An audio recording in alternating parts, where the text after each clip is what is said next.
The following is rated for mature audiences only. Listener discretion is advised. The Pittsburgh Pile Driver Podcast is... Oops, I'm breaking the fourth wall. Breaking Kayfabe.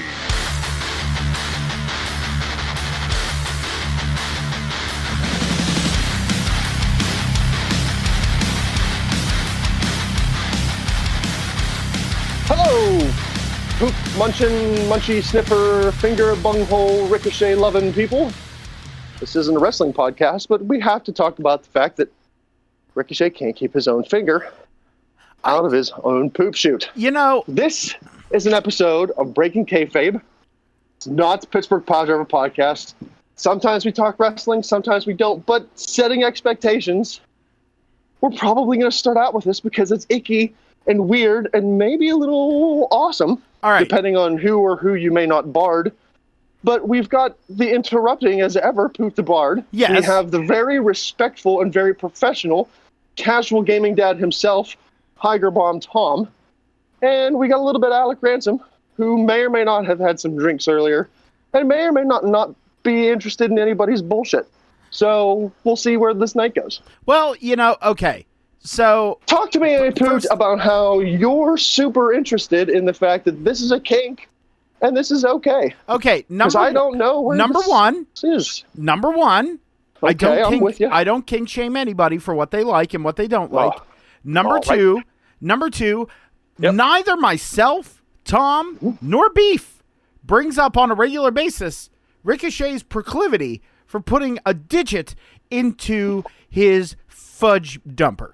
Okay, you're the one who's kind of fixated on this. So I think that's a little bit of Freudian thing going on there, Ransom. Is it the same Freudian way that you're always somehow steering back to the conversation of Tom's tripod? Because it sounds like it's pretty much the same deal. If you go back... No. It's pretty much the same deal. So if you're saying that mine is a Freudian thing with Ricochet in his butthole, yours has to be with the consistent episodic referencing of the tripod. Well, so this might be a Poot's outing of his own kink here. Okay, Tom. listen. So congratulations. Okay, listen. He can talk over me all he wants and try and deflect off the fact that he's interested in Ricochet's poop shoot. But I will say this. I will say this. Me personally interacting with Tom's tripod, not interested. Although, all due respect to the man. He was blessed by the Pinor gods. And good for him. And good for his girlfriend. I would probably just have to make the same blanket statement with Ricochet. I'm not interested in his fingering butthole, nor am I interested in anybody's fingering butthole, but congratulations to Ricochet for enjoying testing out his own prostate. Because it sounds like this is the same road. We're going parallel roads here, Poot.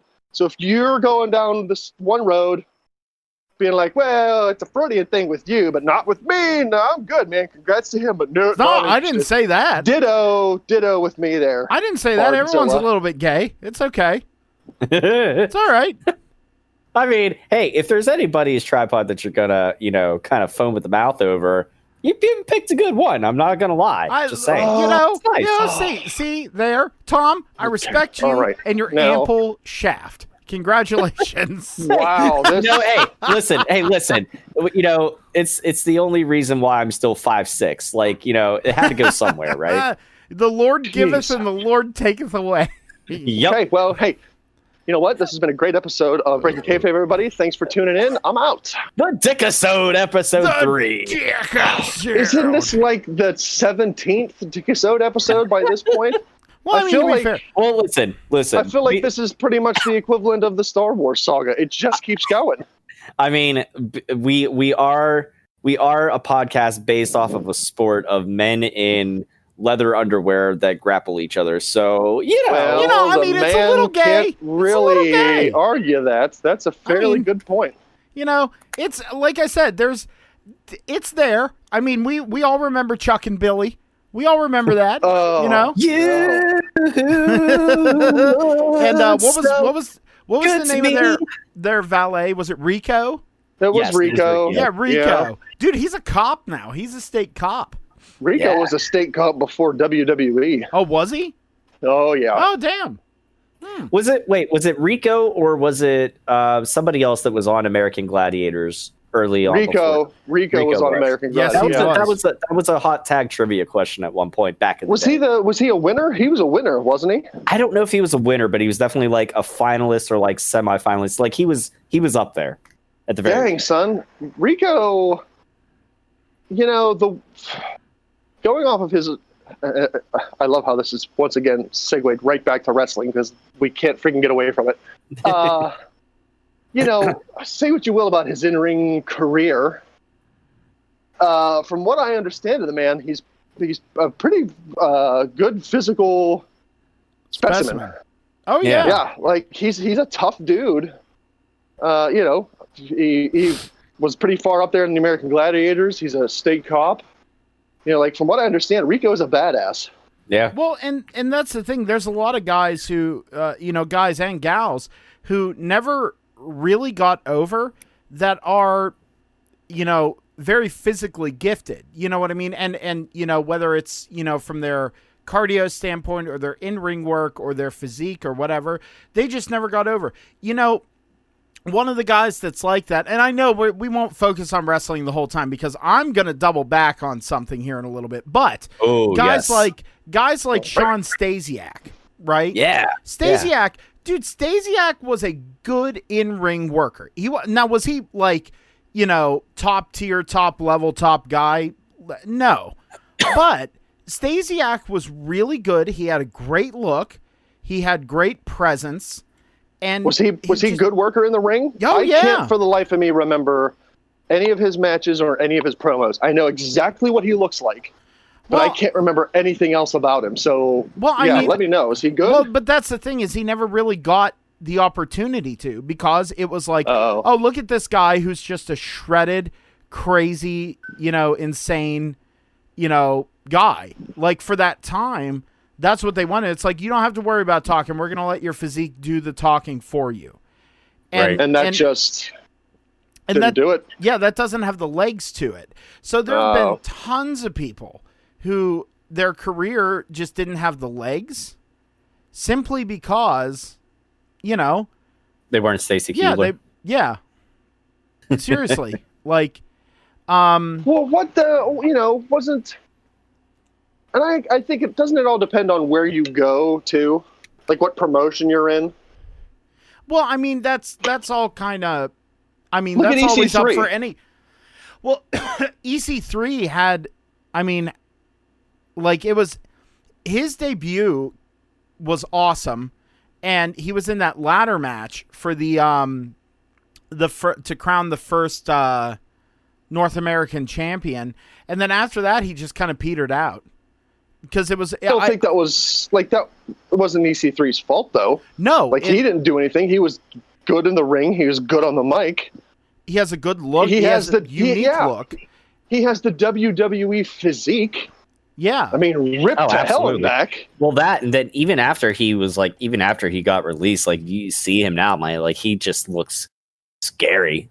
It's awesome. Yeah. Well, and that's the thing is that. Because WWE has a history of putting people on, like that they didn't create their initial popularity with fans, they have a tendency. I mean, look at Ricochet. He's the perfect example. Like taking all the goof out of it. Like Ricochet's the perfect example. New Japan, down in Mexico, all over the U.S., in Europe, everywhere he went. I mean, hell, he was King Ricochet. Like, if you look at his work as Prince Puma in Lucha Underground, it was phenomenal. And, like, even under a hood, like, he did great work. And he came to WWE to much fanfare and grandeur, and they let him do his flippy stuff. And the problem is WWE does not reward that kind of acrobatic wrestling style. I mean, if you stop and look at it, you have guys like Ricochet. You have pretty much all of the luchadors. Whenever Evan Bourne was there or Matt Sydal, which God, when we have an when we have an actual episode of the P3 podcast, we'll talk about his AEW surprise. That was a mess. But my point is, Ricochet was popular with the wrestling zeitgeist because of his work in all these other places. When he showed up to WWE, it was one of those things that, I mean, he was already over. All they had to do was let him do his thing and put him with people who would highlight his strengths and wrestle with him. And they didn't, because all their top guys can't go with someone like Ricochet. Ricochet looks like a sideshow if you put him in the ring with a Brock Lesnar. He looks like a sideshow when you put him in the ring with a Roman Reigns. You know, he's like, oh, look at me doing all my flippy shit. Because they can't do those things. So it gets written off. Someone is specified. That's not really the right term. With someone who has such a specific style as Ricochet, I feel like you really have to consider his opponents wisely, or else it's going to come off as, garbage. Like, you can't put him in the ring with a Roman Reigns or a Brock Lesnar. You have to put Ricochet in the ring with someone who can complement his flippy style. You know what I mean? Absolutely. And you need someone who, if they can't complement his style, they need to keep up with him. Like that infamous match with who was it? Who's the big high flyer over in New Japan? Help me out here. Ospreay? Will Ospreay. The match that he had with Ospreay, where it was admittedly very choreographed, and there were a lot of like crazy spots and like high drama spots that didn't involve like actual mat wrestling. A lot of people had a problem with that, but there were a lot of people who were like, holy shit, this was a display of athleticism, of storytelling in a different format that's modern. You know what I mean? But the problem is, people like Ricochet and Will Ospreay are not super commonplace. No offense to any other wrestler out there who does that style, but Ricochet and Ospreay are of a different breed. Right. So you can't always put him with people like that. And to be fair, if you look at it from the other side, that's kind of a flaw of Ricochet, that it's like, how can he make someone else look good? You know, we're looking at it from the aspect of, people who can or can't work with Ricochet. What we need to look at is Ricochet's ability to adapt to his opponent and make it interesting still. I almost feel like he would have been a better fit for 205 Live.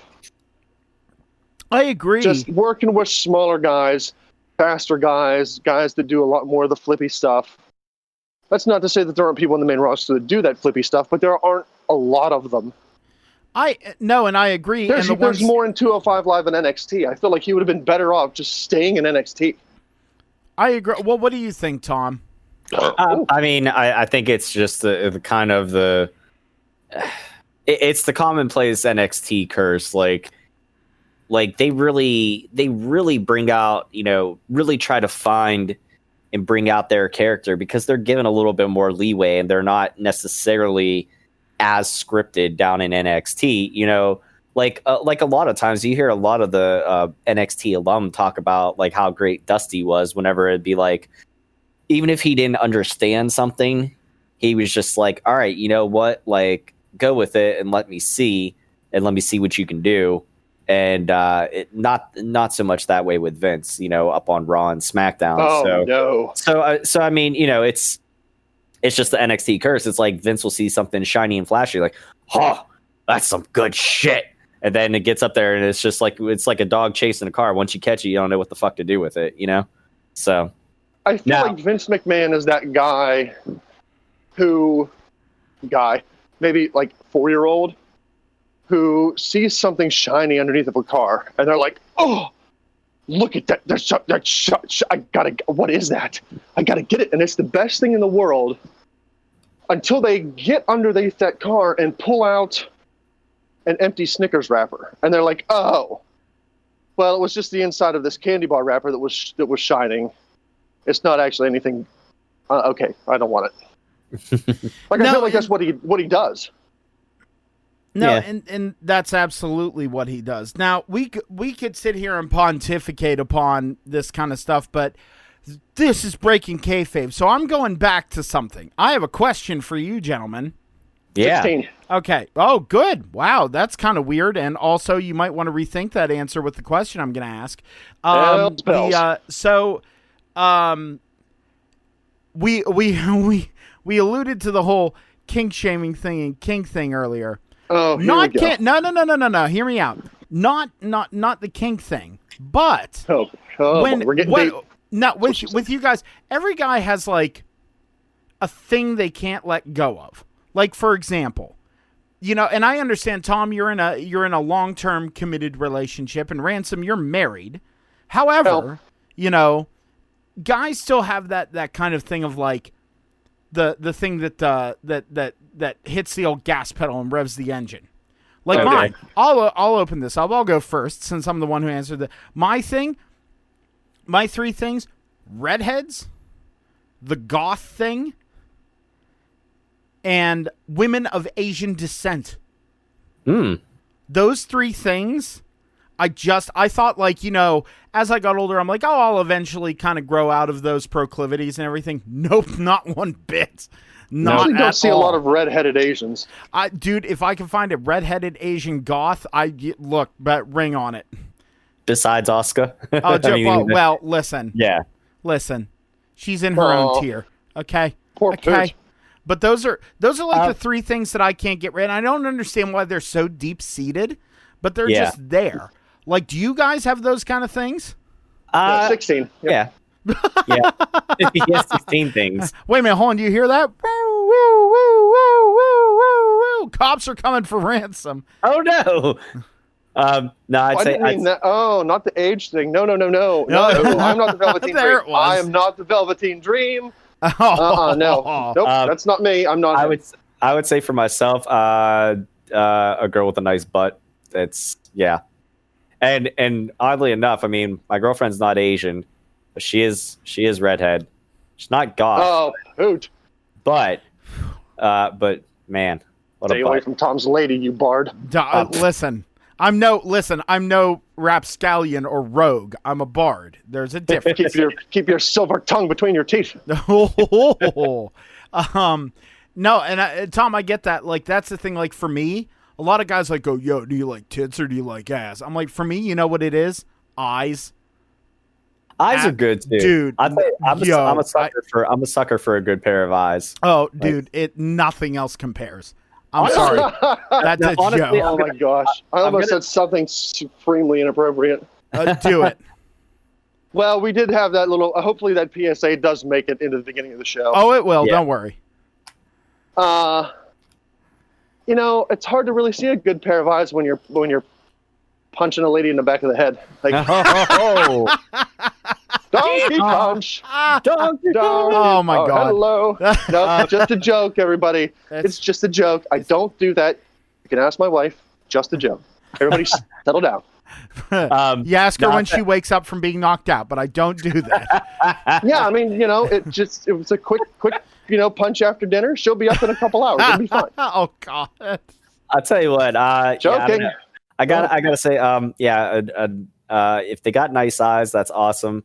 Honestly, I mean, I don't want to sound cliche and try to be like, oh, he sounds like such a gentleman or anything, because I can be a little rapscallion. You can.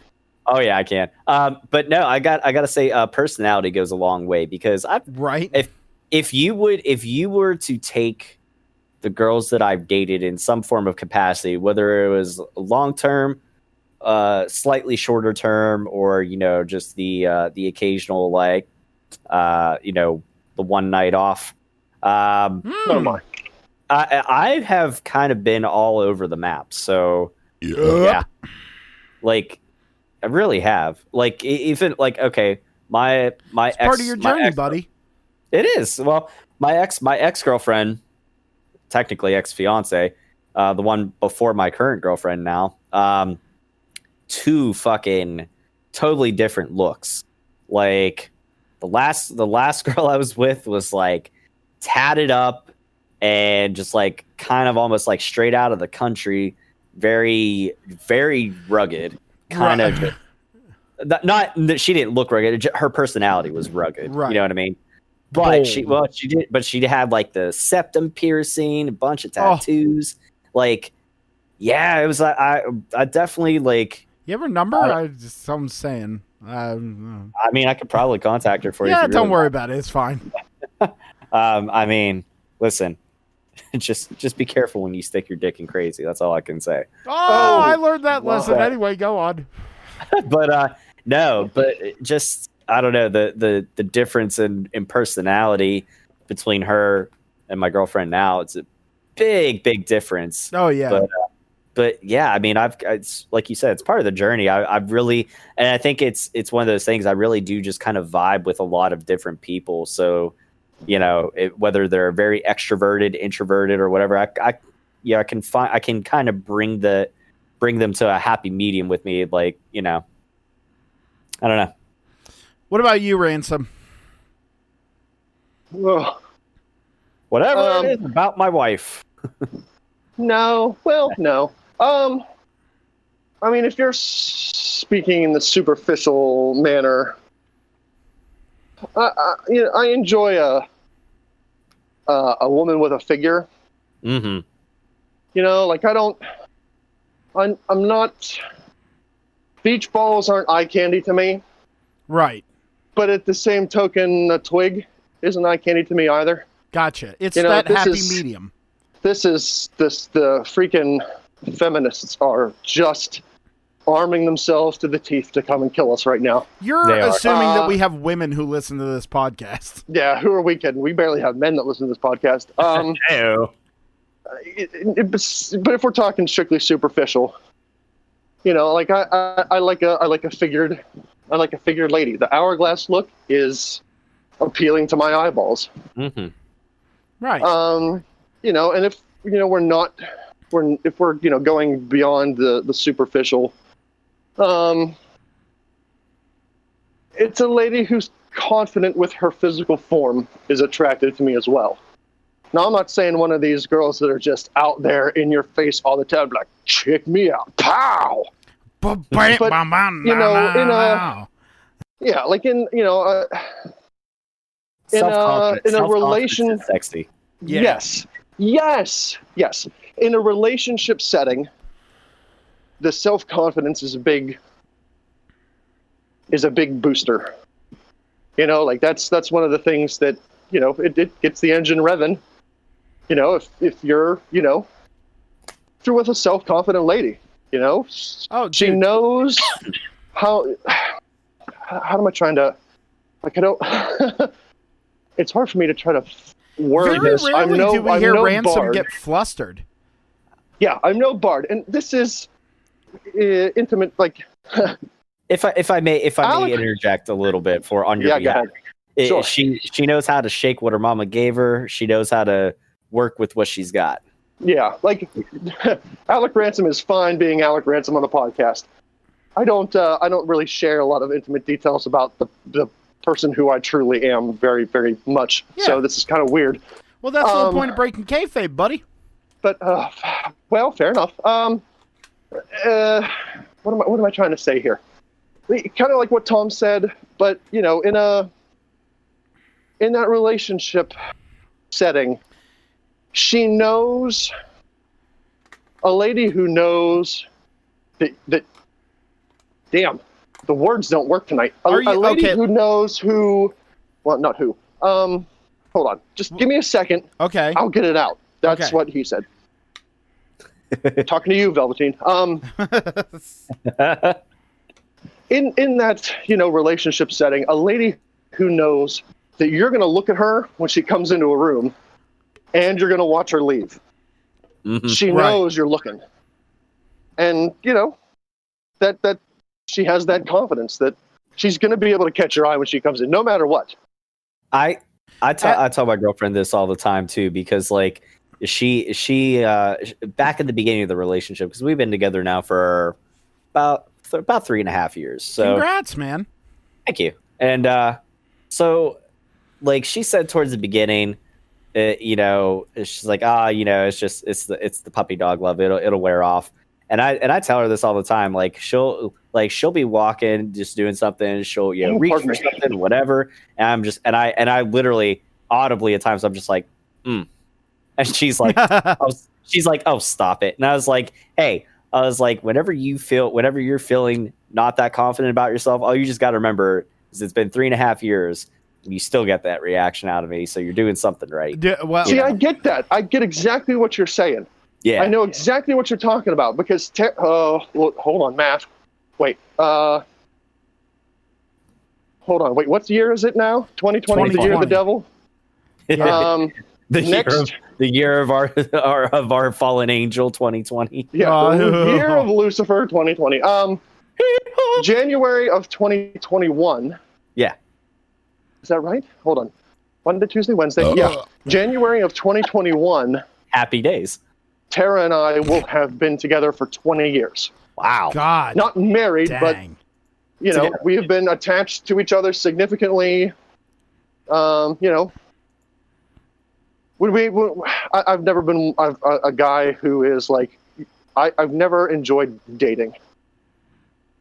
So like whenever I found a girlfriend, I always wanted there to be a relationship there. I never really enjoyed the dating. Right. So I didn't date multiple girls at once because that's not me. Not super interested in it. So yeah, when we got together, it was exclusive. And it was January of 2000 and... No, hold on, wait. No, my math is off. I'm sorry. 2023, sorry. Okay. 2023 will be 20 years because we got together in 2003. Gotcha. January of 2000. Sorry about that. So yeah, but I get what you're saying though because I'll catch myself doing the same thing. Yep. Same thing like you said. Like she reaches for something or she bends. God Almighty, she bends over to pick something up, and I'm like, ooh. Yeah, it's in 3 years, less than 3 years, by calendar date, it will have been 20 years that I've been with her. Yep. And I still find that Spark. I get that reaction. It's still like that, ooh. You're like, hurry up. Like, hurry up and feed the kids their chicken nuggets and put them to bed. We got some business to take care of. It's business let's go. time. Come on. And, it's one of those things where, like, and this is another thing where it's very superficial. Like, man, this is the worst Breaking Kayfabe episode I've ever been on. I've never been more uncomfortable. No, and I was going to say that's good. We're pushing you. Like, that's good. Yeah, you open up a little bit. That's good. true. That's healthy, buddy. I'm a gentleman who enjoys smacking an ass. Yes. To this day, like, I'll be walking through the kitchen or the living room or pick a room. She'll be doing something she's doing. I'm doing whatever I'm doing. And I just happen to pass her in the house and it's wham. Just, I don't know. I don't know why, but it's one of those things. Like that's adorable, dude. I enjoy smacking an ass a little bit. I do that, or if I don't smack it, I give a little, just a little squeeze. Yeah. Little. And I agree with you, Tom. The whole puppy love thing, I think it has the potential to wear off. Yeah. In certain people or in certain scenarios, yeah. But I feel like if you're with someone who you're truly meant to be with, those little things where, like you said, when she's doing something, or they're walking through the house and you give a little smack, you give a little grab, that'll always be there when you're with that right person, because that spark will never leave. Yeah. It might not be as prevalent as it was when the relationship first began. Yeah. Life gets in the way, kids get in the way, not in the way, but there's a lot of stuff that gets in the mix. They're a factor. But you still have that little, you still have that playful spark. Yeah.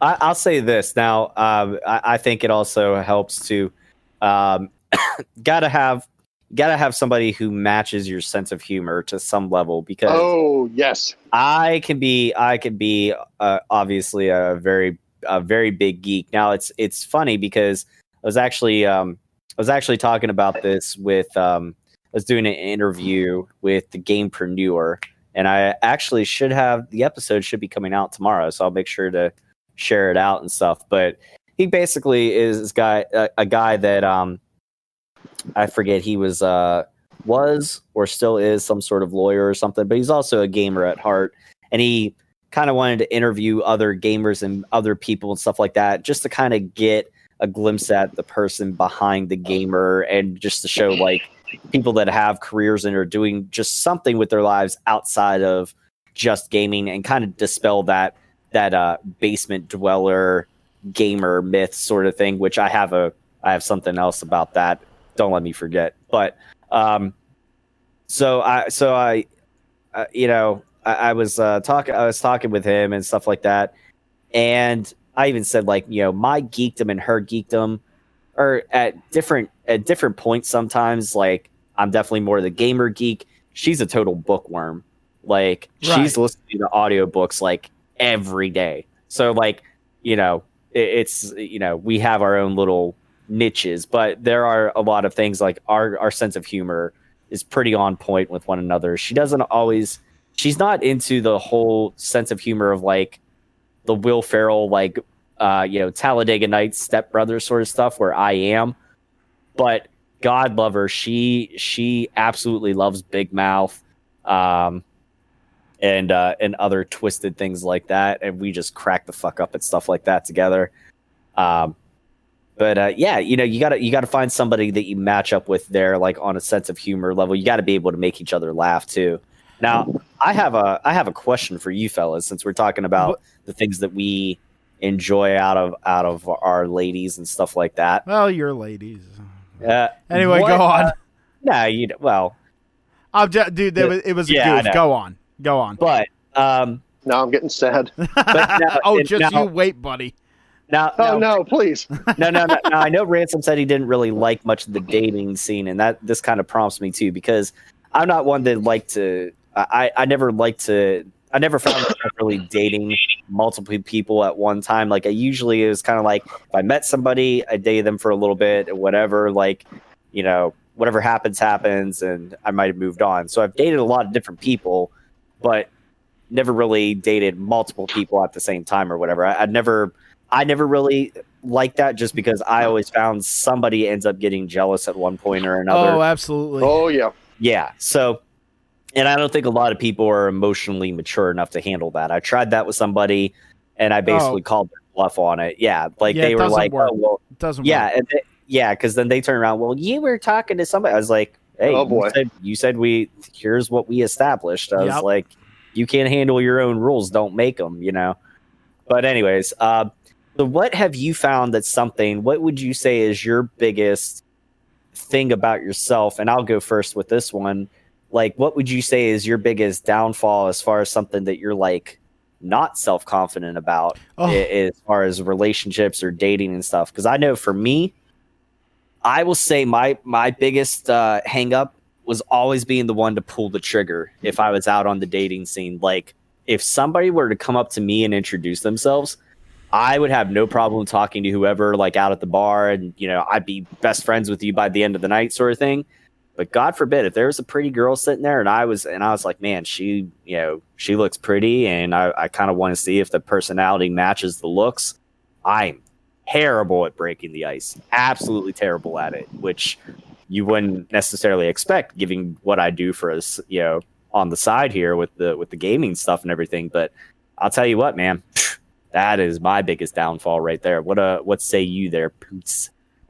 Well, in the words of Peter Venkman, there's not just clean and dirty here. There's many subtle levels. I have very nice. I have always been a big guy, and I always have been ever since I was young. Like, I'm not tall. I'm about 6 foot, but I'm a big, wide wall of a man. Like I'm wide, and I've fluctuated between fat and strongman looking fat, if that makes sense. Like and I'm in the process of that now. I'm playing to my strengths, and that's kind of helping my confidence. But number one was always my looks, like, because I am and a lot of people say this, and they go like, "Oh no, be nicer to yourself" and stuff. And I go, "Listen, let's call a spade here. I am a hard sell to a woman, and I kind of take the thing now. You can take." With what he did, I don't approve of what he did, but Louis C.K. made a statement one time. He walks up to a girl at a bar, she looks at him weird, and he goes, "Listen, I know, but talk to me for 5 minutes, you'll see the appeal." And that's kind of how it is. That's one thing, but the other thing for me is that, and I've had people tell me this over the years, and I never understood it literally until this year, that I'm too nice. Yep. And I never got that. I never understood. I'm like, why is being nice such a problem? And people told me that, but no one ever like laid it out flat and plain until my last relationship went wildly south. And it was because I was too nice and too understanding. And I know that sounds crazy, because like if there are women listening to this that go, "Well, how can a guy be too understanding?" I was seeing a girl from, it's a longer story than this. There's a lot more backstory, but I'm not going to get into that because it's a long drawn out thing. She moved back to the area. We picked up where we left off. Everything was fine. And then around the end of October into early November of last year, she was really distant. But I thought, oh, well, she's working a full-time job, plus she has 2 other part-time jobs. She's just really busy. Plus she has her own emotional things that she's dealing with. You know, She has some family stuff going on. She has her own, mental roadblocks and stuff. I'm just going to be there to support her and talk to her and just do those things. And she just over time got more and more distant. And I tried to just go, okay, I'm going to be understanding. This is hard. I'm not seeing her that much. Like we still talk quite a bit, but not as much as we used to. Like everything's okay. And then it was the Monday after Valentine's Day of this year that I realized we hadn't seen each other for a month and a half, like in person. And so I called her and I went, "Listen, you're going to have to break this off because I can't do it. Like, I won't. I can't do it." I was head over heels for this girl. And she didn't want to do it because she had never broken up with someone. And it was just this big mess. And I said, like, "Listen, just do it." And so she did it. And I said, "There, was that so hard? Now there's no question. There's no nothing."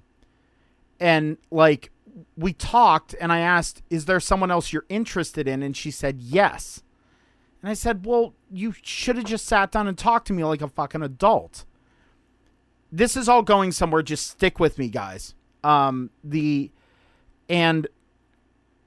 so I went, "Well, okay, that's the reality of this. Let's just move on." And then from that day, February 18th until July 1st, she was more engaged with me, like texting, Snapchatting, whatever. Like, she brought me coffee at work one morning. Like, it was like weird. She was way more like interactive with me. And then on July 1st, we got together to have lunch just to catch up. And she told me she was pregnant. Oh. Do the math. February 18th to July 1st. Do the math. Okay. She found out that she was pregnant early April. Now do the math. Uh-oh. Right? So then all of it fell into place. Like, it was like the end of Saw 1 where, like, you'd, like, all of a sudden see Jigsaw's plan. Mm-hmm. And it all made sense.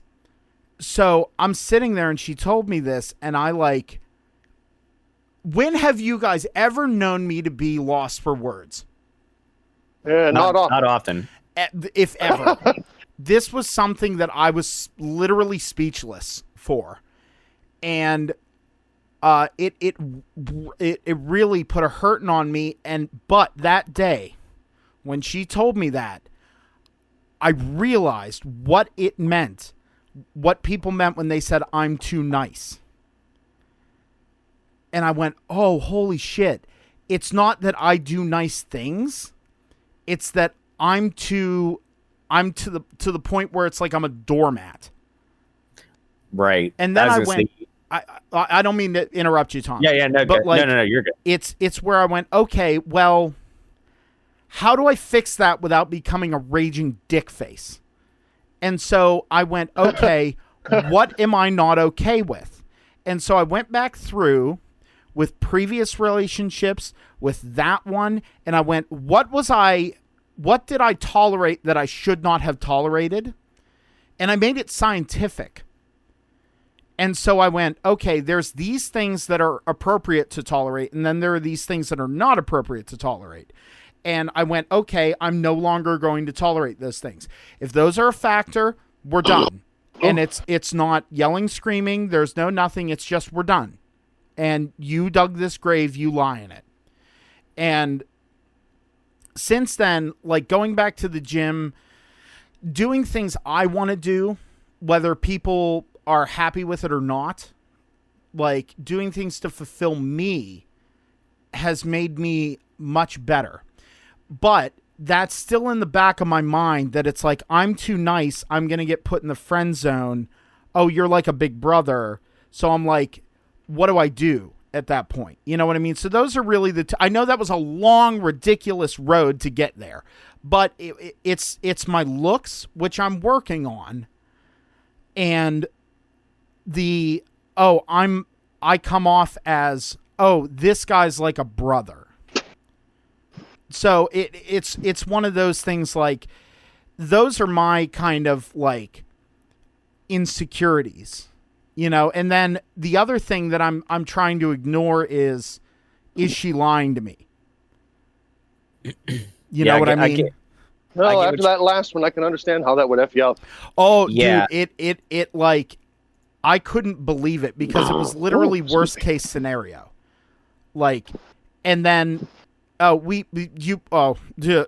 mind. That's a whole nother thing. We don't need to get into that whole thing. But like, those are the things that I'm working on. Like, as far as like my nerddom and stuff, like, dude, okay. And this is for people out there. I am 35 years old. I work at a radio station, and if you know any DJs, you know we don't make a crazy amount of money. Someone at the station does. It's not us. And then because of that, because I don't want to live like a college student and I want to be able to, you know, contribute to my IRA and put money away and do stuff like that that's fiscally responsible for my future, I live at home. Like, I live with my family. Like, all these are very hard sells because I could go get a shitty apartment above a bar, but like, how appealing is that? You know what I mean? Like, yeah, I know what you mean. I will say I understood where you were going completely with people, like with people saying that you're too nice because you have to set healthy boundaries in order for the other person to actually respect you. And, you know, and like, I had in that last relationship that I was with before my current girlfriend, I had proposed. We weren't together long, I definitely jumped the gun a little bit. We were together about like 6 months or so, and I was just like, you know what? Yep, I'm gonna propose. I did, and about like a month or two after I proposed, it's like shit took a fucking 180. And then like literally for the last 3 to 4 months of our relationship before I broke it off with her, I was basically like more or less being ghosted. And I was just like, you know what? I'm fucking done with this. I don't deserve this. I know that, you know, I'm a good person. I know I deserve to be treated better than this. Like, right. And I will say this, like, now, you know, not to sound cold and callous, but if my girlfriend were to wake up tomorrow morning and say, you know what, I don't want to be with this guy anymore, and she were to say that, would it suck? Yes. But in the big picture, I know in the back of my mind, it's like, you can't necessarily control how someone else is going to feel and what they're going to think or what they're going to do. Same thing with like, if a person wants to cheat, they're going to cheat. Doesn't matter how good you are to them or anything like that. If a person has it in the mind that that's what they're going to do, that's what they're going to do. Well, so all I worry about is what I can control. Like, how do I, just treat the person good without, again, with setting boundaries. There are times, little things, this is getting a little semi-personal, like where I'll be talking to my girl like on a Monday through Wednesday night or whatever. And she'll be like, I wish you could come over and cuddle me. And I'm like, well, you could have came over here. Like, I can't do anything about that. I have the kids here, Yeah. And she's like, I want cuddles. And I'm like, you can wait till tomorrow. I was like, you tell me all the time I can wait. You can wait too. She's like, no. And I was like, yeah, you can. Reel it in. Oh, dude. Yeah. I'm not. We do this little back and forth, and but then there'll be times like if I have to say like, all right, hon, I gotta go. I gotta set up for a stream. I gotta do this or whatever. And she's like, you don't want to talk to me. And I'm like, listen, I was like, I know you're just busting my balls, but there's a couple of times where I told her, I was like where I had to leave her place to come back and do something or whatever. And I was like, listen, I know you're just joking around a little bit. I was like, but you kind of make me feel like that I'm being a little bit of an asshole whenever I'm doing this. I was like, could you not do that? Dude, I was like, just set that boundary. Like, I know you're just pissing around a little bit. I was like, but I care how much, I care how I am being perceived in your eyes as treating you. So if you're making the joke that I'm kind of being an asshole and, not paying attention to you, like, I may actually take that to heart sometimes. So don't keep, poking the bear about it, sort of thing. Those things, and I'm not trying to I know I won't scare you because you guys have a good relationship. Yeah. Like a healthy relationship. Dude, my most recent ex did that all the time. Yeah. But the problem is I didn't set those boundaries and I just let her do that. Yeah. And that was the problem, is that I didn't go, hey, when you say stuff like that, it kind of makes me feel bad. But then again, your girlfriend sounds sane. My ex was very selfish and very solipsistic. And if somehow this reaches her, if this reaches her ears, I'm not wrong. But that's the thing, is that I learned, and you said about the things that you can control. The thing that brought me back from the edge, dude, when I left that day after she told me she was pregnant, dude, I'm not gonna lie, I came home, I drank like a fish. Work the next day was rough.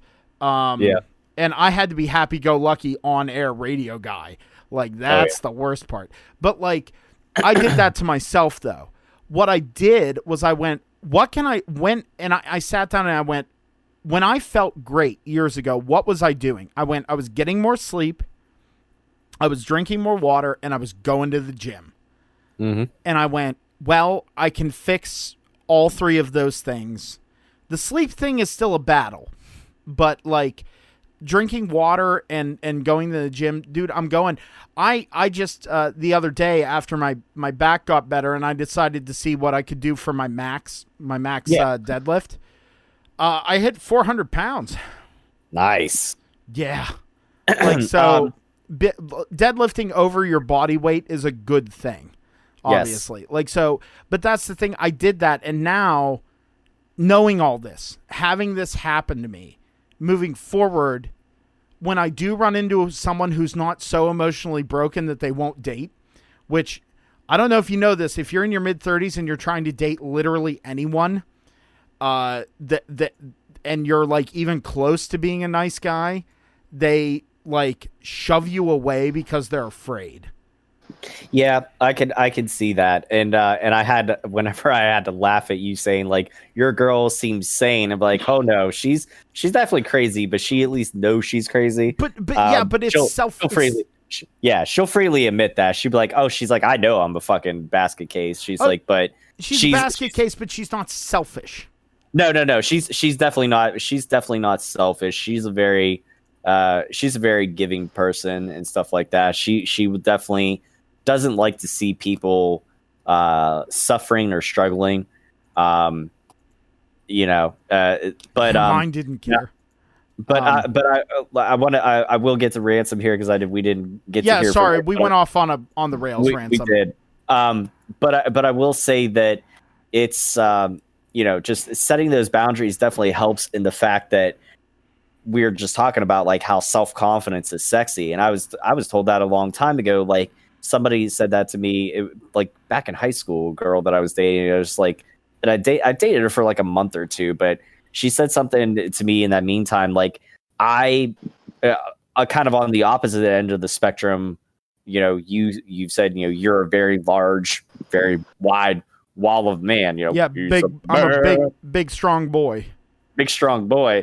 Well, I'm not that big of a dude, so I definitely have struggled with that in regards of self-confidence. Like, like girls are going to be like, oh, I don't want this small fry guy or whatever until they find out, there's a reason. Anyways, tripod reference of the night. Anyway, but no. I didn't bring it up. I want that notice.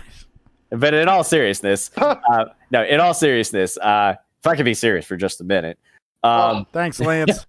Yeah. That's something I've definitely always I've always worried about, that that a girl might not be interested because she's like, oh well, he's not like 6 foot, he's not tall, dark, and handsome. He's like 5'6", lean, and whatever. He's short, broy, and into wrestling. What the fuck? I'm kidding. I'm kidding. No, I know. But that's one thing I was told from somebody. She's like, you know what I like best about you? I was like, I don't know what. And she's like, your self-confidence. And I was like, really? She's like, yeah. Because there was a point, there are still things that I will be, I will have a little bit of self-confidence issues about, but it's not something that's crippling, and it's not something that I necessarily let on to people or anything like that. And I would say the military definitely helped me out in self-confidence, where it's, you had to have that alpha dog mentality. It was, you're either the top of the food chain or you're fucking not. And you had to have that confidence going in, have full abilities in yourself and everything else going on around you, just for a general survival sense. So self-confidence, once you set those boundaries and you say, this is what I expect somebody to treat me as, these are my demands from somebody, like, and if you don't fit that bill, don't waste my time, sort of thing. Like, you don't have to be a dick about it, but you can just say, hey, this is what I would expect somebody how to treat me, because this is how I would treat them. And they see that and they go, oh, well, it's a man who knows what he wants. So it's all in a perspective shift there. You can be confident without being a total asshole about it. So all that aside, since Poot and I ran on forever, Ransom, what if you care to indulge us, what would you say would be kind of like your biggest folly? Like, what's something that you would say that you're not that self-confident about, or something that was a hang up for you in your dating life or anything like that? Oh, sorry, I was getting some H2O. No, you're good. I feel like my biggest failing among many,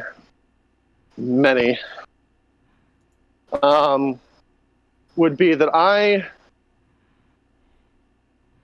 started out a tall, lanky kid, and then college happened, and I stopped growing vertically, and I began to grow horizontally. Oh, yeah. And now I'm trying to undo the horizontal growth with a mild level of success. I'm not, Tiger Bomb fit, but you're doing really well. Yeah, I'm not as big as I was.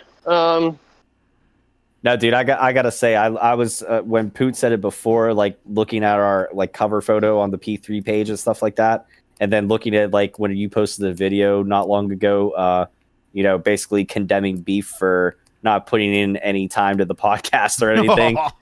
dude, huge difference. You can see it in your face, man. Absolutely. Yeah, I definitely noticed the face has begun to thin out, and again, sorry about the off topic here. Going away. Yeah, I'm losing some chins. I feel like I'm down to 2 chins, and I just need to reduce down to 1. Like a normal person has 1 chin. I need to get that last chin to go away. But a little bit off topic. Tara was cleaning out one of our closets and came across some jeans that I had left over from college, and they don't fit. And they don't fit in the opposite way that they used to not fit. Oh. Like I used to not be able to button them. Now I can button them, and if I take 5 steps, they're down around my ankles. That sounds like your airport story. Yeah, I'm telling you, motherfucking the TSA.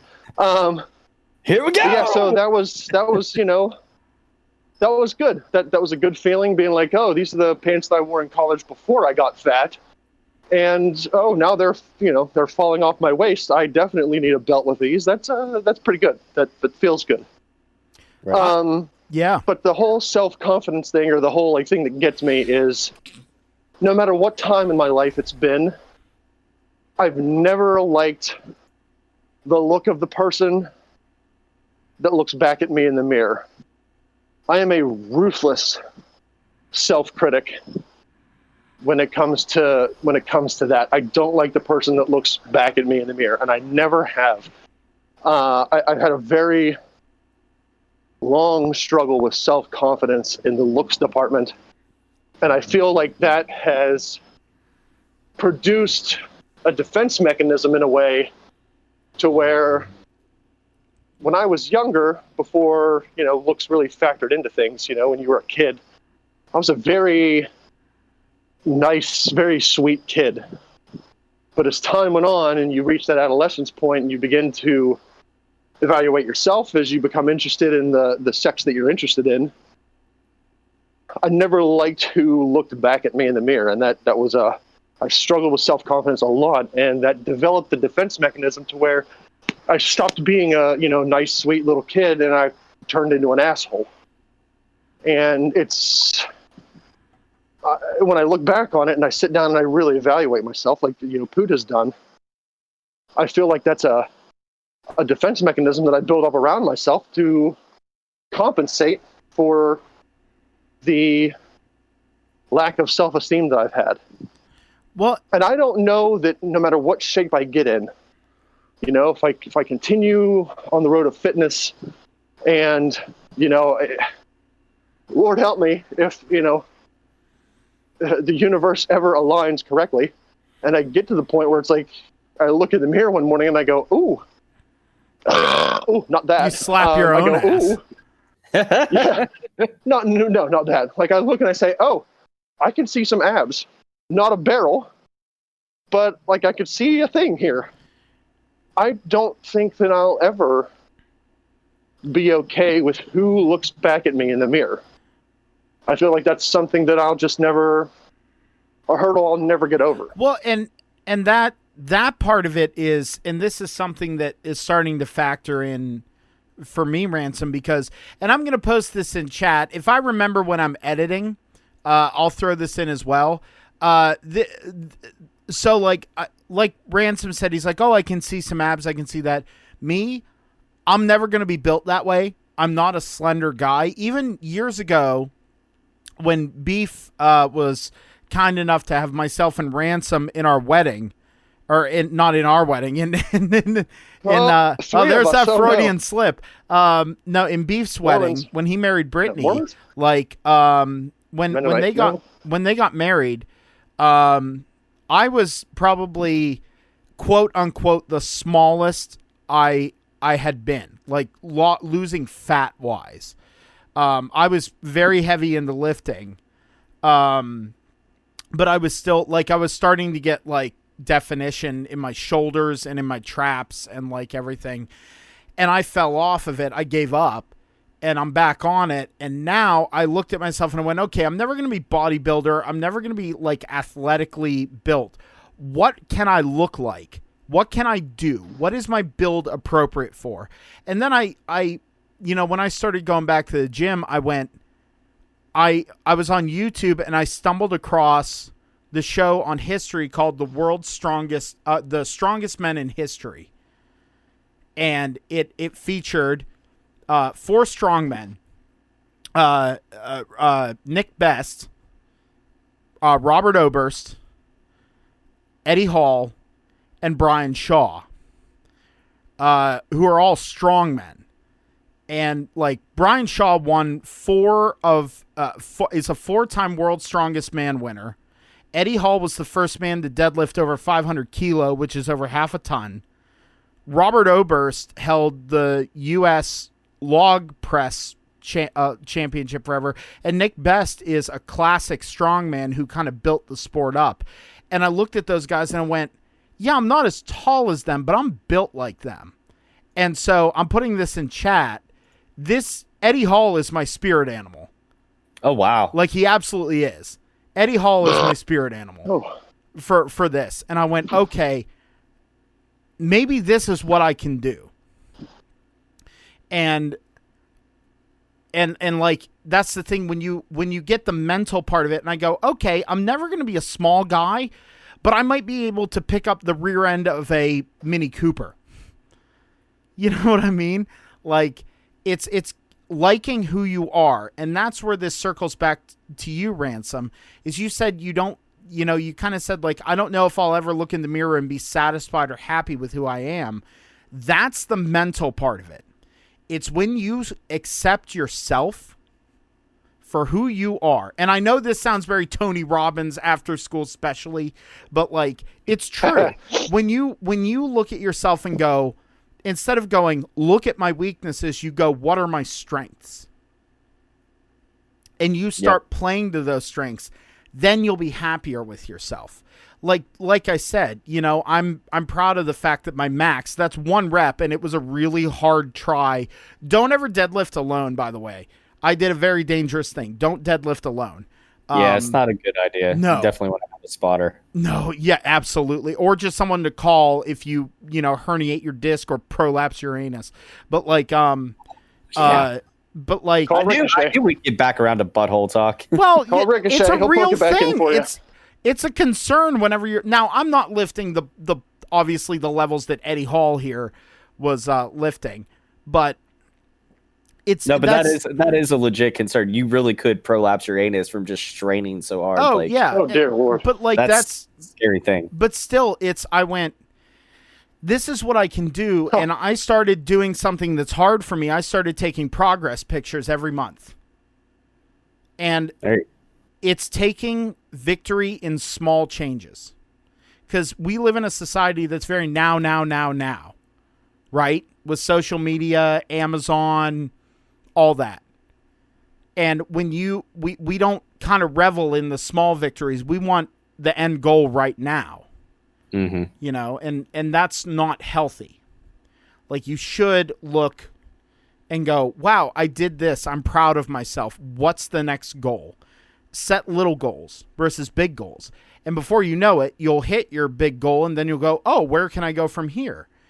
So it's learning to love yourself and the work that you do and what you're achieving now so that you can achieve more in the future and love yourself even more. Go ahead. I was actually going to segue into a different topic, but if you so me too. Go ahead. Go ahead, please get me off this topic. I got something a little new. I know we'd like to do $1 million, but I have another something I want to pose to you guys. So I'm going to do this. Interesting. It pretty much it's a fuck, marry, kill sort of thing. But I'm gonna call it. We'll call it sex, settle, stunner. Settle, stunner. I love it. Yeah. The triple S. The triple S. So here you go. Sex settle stunner. All right. I got to give you 3 people. You tell me where they fall into the category. You ready? All right. This is going to be an easy one, at least for Ransom. I know. Here we Wait go. a minute. Okay. Let's go with Asuka, Bailey, and Sasha. Oh. Ransom, you want to go first? That's quite easy. This is a very male-centric show. Hey, sometimes you got to have guys club, man. Sometimes you got to do it. So Asuka's definitely the sex. Bailey's the settle. And Sasha is stunners all day long with a couple sweet chin musics married in there just for horse face business. I will make this simple. Flip Asuka and Bailey for me. Okay. Yeah, I would probably say I think with Ransom he said he's Asuka's the Bailey's the settle, Asuka's the yeah, we'll go with that. Oh, listen. Definitely. See, you guys give me shit. You guys give me shit over loving Asuka, but I'll tell you what. Settle down, move into a nice place. You know, day to day. Well, I'm just saying, right? That's not saying if you settle that you're never gonna have it again. But I'm just saying the sex part. That's literally just like it's a one-time thing. Oh, that's Bailey for me, absolutely. Yeah. Okay. Yeah. So I'll so I might have to reverse my Asuka Bailey one then. Okay. So we're if all I get Asuka every day. That's a good thing. Yeah, it is. Also, wait. Let me Ransom. You want to answer for beef? You want to go ahead answer for beef? Yeah, I'm gonna go ahead and answer for beef. So to me, it would be Sasha to sex, and to me, it would be Sasha to settle, and then to me, it would be Charlotte Flair to stun, because let's face it, Sasha's the best ever, and ain't nobody touching her, because belts, Sasha belts, she's the best. Yeah, man. Yeah, man. Yeah, Sasha's man. the best. I mean, honestly, I love to you, me, beef. I love you, beef. Listen, I have a gripe. Okay. Oh boy, here we go. I can't wait to get back to this, Tom. But go. I have a gripe. Oh boy. And this is nothing. I know that people can tie this into political stances, and it's not for me. It has nothing to do with politics. It has everything to do with competencies. I tonight had a fat guy night and decided to get blizzards for the family. Woohoo! So while the kids were taking their showers, I sped off to our local DQ, went to the drive-thru, ordered some blizzards. I'm at the window. I'm dealing with one gentleman only. It's not like I'm dealing with a bunch of people, different people rotating in and out. One dude. Give him a payment. He shows me the flippy flip. He's like, I got to show you the flip. Okay, fine. Don't care, but you got to do what you got to do, pal. And before he hands me the business, I say to him, could I have those in a bag, please? And his response back to me was, yep. Just yep. Now, if you're playing the customer service game, I did customer service for years. I feel like a yep is the bargain basement customer service response. Some people are like, hey, I like the casual, we're cool. We're talking like dudes. That's fine. So that's not my gripe. He says, yep. I feel as though he acknowledges my statement. I don't care what his response is, but I feel like him. Turn down your TV volume, beef. He acknowledged my statement that I wanted these blizzards in a bag, and that made me happy. Whose TV is super loud in the background? That would be beef. So it was maybe 10 seconds between me saying to this gentleman, I would like these in a bag, please. And his acknowledgement of yep. So I want to get your guys' take right here real fast. If you're that man working the drive-thru window, and I say to you, could I have these blizzards in a bag, please? How do you then hand me said blizzards? What do you do? How would I hand you the blizzards? No, So the people who make the blizzards, set them to you at the window. You package them up. How do you package those up? I would package them up. If you're getting 4, so I'd put them. If they have. Listen, don't put too much thought into it. I would put them in a bag so that they wouldn't spill and right there. That's all I needed. You would put them in a bag. Yeah, that's all I needed. Tom, what would you do? I'd put them in a carrier and put that in the bag. Is Beef here? He's showing up. Yes. Okay. So Hi, Beef. So what do you do in that case, Beef? If I say to you, could I have these blizzards in a bag, please? And you respond back with yep. How do you hand me said blizzards? So, okay. And again, I'm not looking for any intricate detail here. I'm just looking for the bargain basement. Because my thought is like the carriers are always going to be necessary, especially for blizzards. But if you want them in a bag, I'm probably just going to put them in the bag for you. All right. So, let me just preface this next part of that statement with this. Oh, boy. I have gotten blizzards from this Dairy Queen before. I've asked for them in a bag. They stack 2 on 2, fold up the top of the bag, hand it to me, and I have 0 issues getting that bag from Dairy Queen to home. They did what I want them to do. They put lids on the blizzards. They put the blizzards in a bag, and they hand me the bag. I'm home. We're happy. 10 seconds goes by between me asking this guy for the blizzards in a bag, and what he proceeds to do is put them in that stupid cup carrier thing and hand them out the window to me. No bag in sight. Now, I'm not... what is so loud in the background right now? That's Beef. I don't know, man. Sweet mother. I have my noise suppression on. I don't know. It's failing you this night. In any case, that's not my gripe. My gripe is no By bag the end in of the sight. podcast, it will be his gripe. No, it's fine. No bag in sight. The reason I asked for a bag is because when these mooks make these blizzards, I've worked at a Dairy Queen before, so I feel as though I can speak on this topic. I worked at a Dairy Queen when I was home one summer from college. Dairy Queen has those little plastic domes that they can fit over their cups. Right. And they put those on there because oftentimes blizzards come up a little bit higher than the edge of the cup. So that normal lid that you put on, that you can jam a straw into for like a normal soft drink lid, doesn't fit on there very well because the blizzards tend to come up a little bit higher over the edge.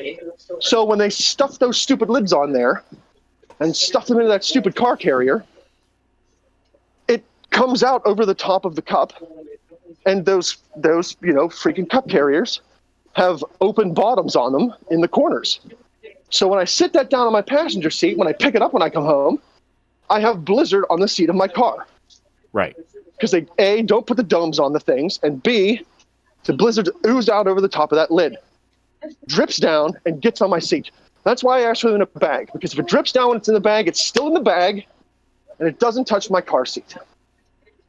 So I don't say anything to the guy. I'm like, okay, here we go.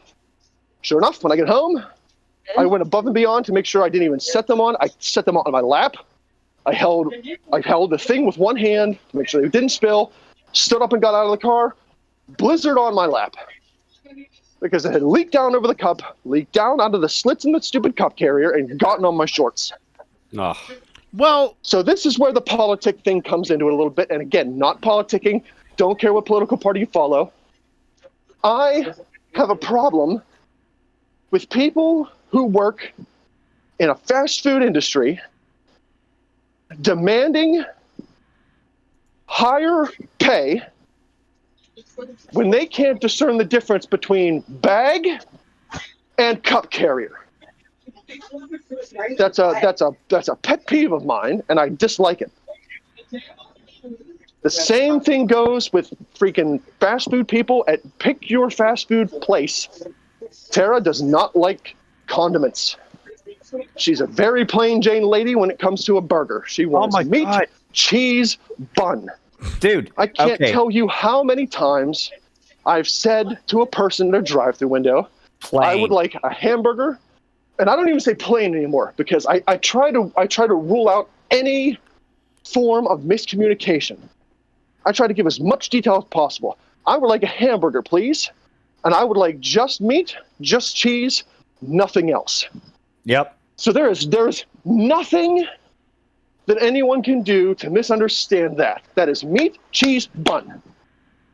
How many times I've pulled away from that drive-thru with onions, pickles, ketchup, mustard, and she, like, so now I'm with you, man. I either have to be that, I have to be that idiot who either goes into the store with the bag of food that I got at a drive-thru and go, I wanted this plain.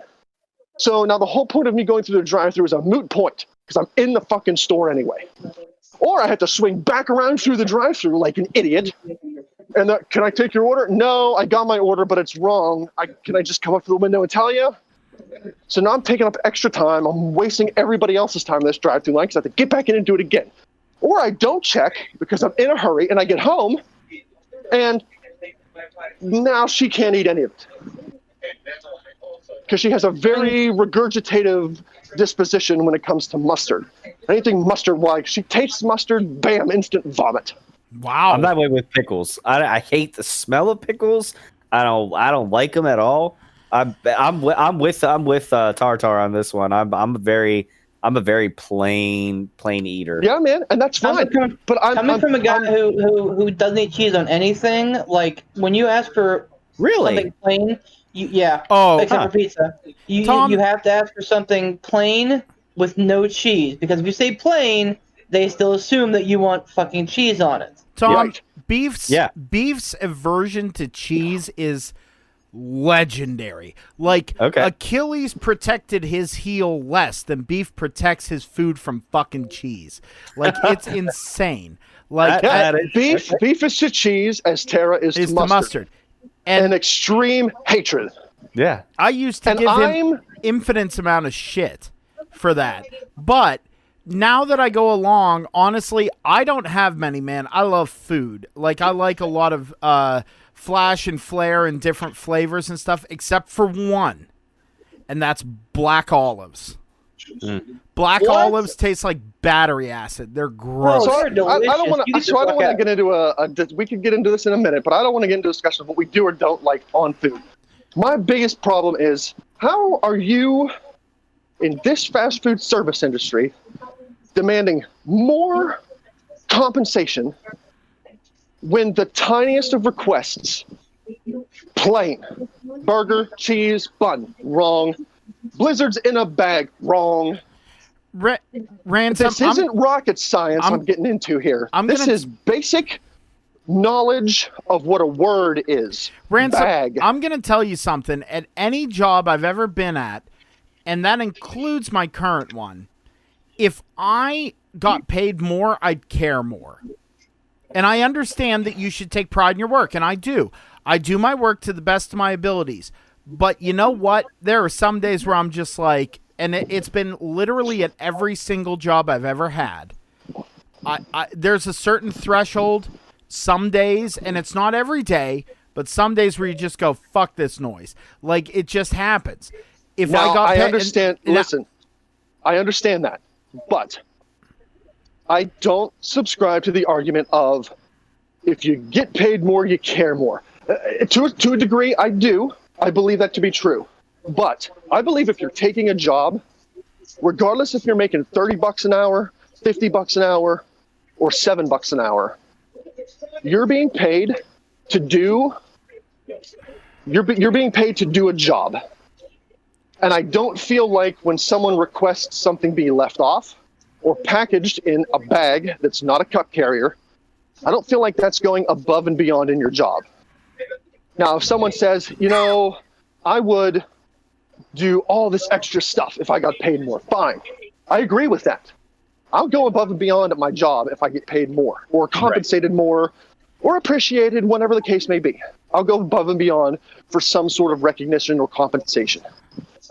But I don't think I've ever worked at a job where I've gone, this is my baseline job. I don't feel like I get paid enough to do my baseline job, so I'm going to do my baseline job with less care than somebody else is doing this baseline job. Okay. I get it. You should do this baseline job to the best of your ability because that's the job you're being paid for. And if you don't like the amount of money you're being paid for that baseline job, find a different job. Do something different. Don't do that baseline job shittier or with less care because you don't feel like you're being compensated where you believe you should be compensated at. That's That's my gripe with that it. argument could be a slippery slope. Like, I'm not trying to be thanks computer for adding that into the recording. It's a slippery slope with that argument. I don't know. I could get into it. I'm just more interested in two things. Number one, hi Beef, how are you today? Good talk. Fantastic. That was great. All right, good talk. Good talk, TV. Yeah, good talk. And then also, Tom, I want the next sex settles stun. Okay. All right. Okay. Hold on, Beef, are you there? Yeah, I am. Wow, don't sound so thrilled. No, my fucking Bluetooth will just like start buzzing, and I have to fucking like put it in its case, and it's just fucking pain. Just rough night with technology, huh? All right, so are we just done talking about? Was it just a ransom vent minute? Or we? Well, no. We don't have anything to talk about there. That's fine. I'm cool with it. There is, but like it. Okay, fine. So, here's the thing. I get that. Like when you get hired for a job, you should do that job. Right. But I've worked at some places where I have gone, and this is not my current job. When I go above and beyond at my current job, I at least get a thank you, we appreciate it. Like, and that goes a long, long, long way. It really does. Like, I'm not trying to be a shill or anything, but it really does. When you know you're appreciated from the powers that be, it makes you feel good. Like, it really does. But at other jobs I've had where I've gone above and beyond and gone to the nth degree for them, no thank you, no bonus, no. At my one job where I sold roughly $2,500 worth of equipment in one day, like literally 5 minutes, I got that place $2,500. No commission, no thank you. It was, you're lucky you still have your job. There's a longer story to it, but I'm not going to tell it because we don't need to eat up more time with Poot's ridiculous stories. But like, it's the thing that it's like you kind of become jaded. And yes, you could go find another job, but then you run into people like me. When I first moved back to Clearfield, you name a place other than the bar that I used to haunt in this town, which was the only place I didn't apply because that was my happy place at the time when I was going out to bars a lot. Like, I applied everywhere, never got a call back. I am college educated. I am well spoken. I work hard. I don't do drugs. Like, none of those things. Could not get a call back. But I knew tons of people who were on drugs and shiftless layabouts who would literally walk out on their job, but then the next day have another job. And they didn't have it lined up. They would just get another job. Like, the reason that I have held on to my current job so long is because they were the ones who called me back, and they provided some form of growth and some form of fulfillment. You know what I mean? Like, it was saying, go get another job and it might be my area. It could very well be the area I live in, but it's not that simple sometimes. Because, like, I know a lot of employers, when they look and they see you have a college degree, they won't hire you because when something better comes along, you'll leave. And I've had people, including Beef, tell me don't put your college degree on your resume or your application. I'm not going to do that. I earned that sumbitch. Yeah, it's in music performance, which is not the most lucrative thing in the world, but I earned it, and I deserve to have that on my resume. And people need to see that I can dedicate myself to something to completion. Like, it's...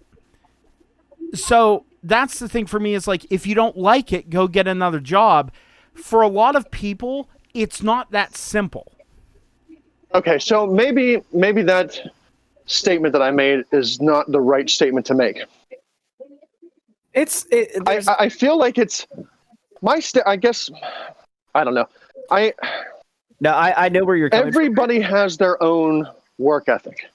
Right. Everybody has their own, this is what I'm willing to do. This is my baseline work ethic.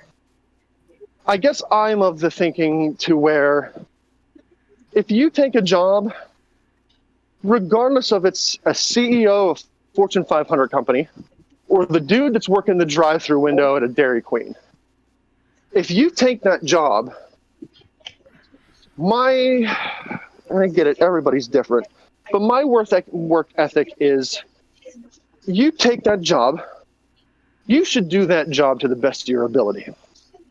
I'm not saying you should go above and beyond every day for nothing, but the bare minimum you should be able to do competently with a fair degree of accuracy and care, and not just say, it's a Dairy Queen or it's a McDonald's. If I fuck this up, who cares? Like, whatever. Ugh. I feel like that's a shitty work ethic no matter what job you're in. Whether you're working in a drive-through or whether you're working in a tech company or pick whatever company you're working in. To have the who cares attitude, like that's a shitty work ethic. And I can't subscribe to the idea of paying people more money when you can't do your baseline job with care, efficiency, and accuracy. Beef, what's your take on this? So, well, hey, hold on, because I'm gonna have to get out of here in a few. If I can, real quick, I'll give Beef my question that I posed to you guys earlier, and then let you guys carry on.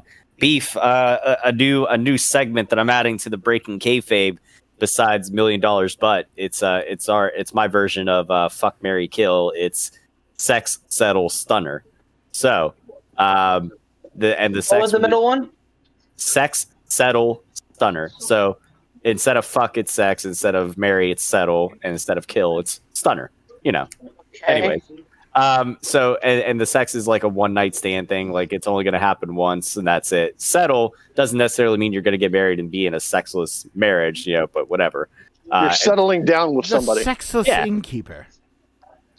And so here you go. This is what I posed to them earlier, and I already have a feeling I know where this is going to go. But surprise me. Sex, settle, stunner. Here's your three choices: Asuka, Bailey, Sasha. That's a good one. I would say it's not fair because my wife's in the room.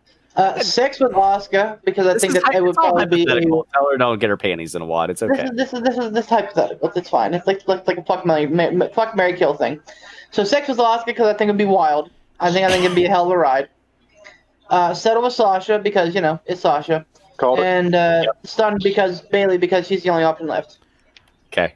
We called that. That's pretty much where I thought it was going to go, too. Tom, do you have another one, and then we'll get back to what we were talking about? Yeah, because you brought it up and said, hey, we all have a little bit of gay in us, so let's go this way. A little bit. Here's your sex settle stunner. Let's go Adam Cole, Drake Maverick, and Finn Balor. Oh, I got this. Let me go first. I got this. Okay, ready? Yep. Sex, Adam Cole. Baby. Okay, this Settle. is just the worst. Settle. Finn Balor. His new clothing company, very positive. He seems like he'd be a good husband. And then Stun. Sorry, Drake Maverick. Stun and Drake Maverick. I concur with your assessment there. Yes. All right, so I got pissed. Sex Finn Balor, because I mean you could fucking like grate cheese on those abs. Settle. I think that Drake Maverick would make somebody a nice little housewife. So yeah, sure, Drake Maverick. I'm proud of you, Beef.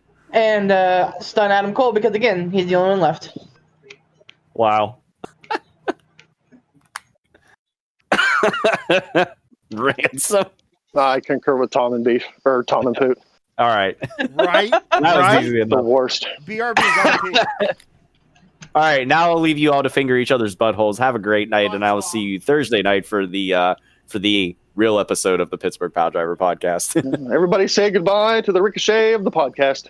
Oh, later, guys. Bye, Tom.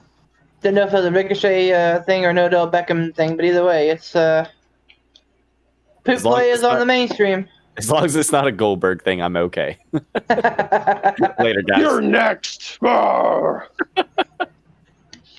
right, so You're next for me to break your neck. Oh. On this garbage. So I probably fall in the middle, as you know. Switzerland. Pulling the Poot Sweden thing here. No. Yes. I don't know.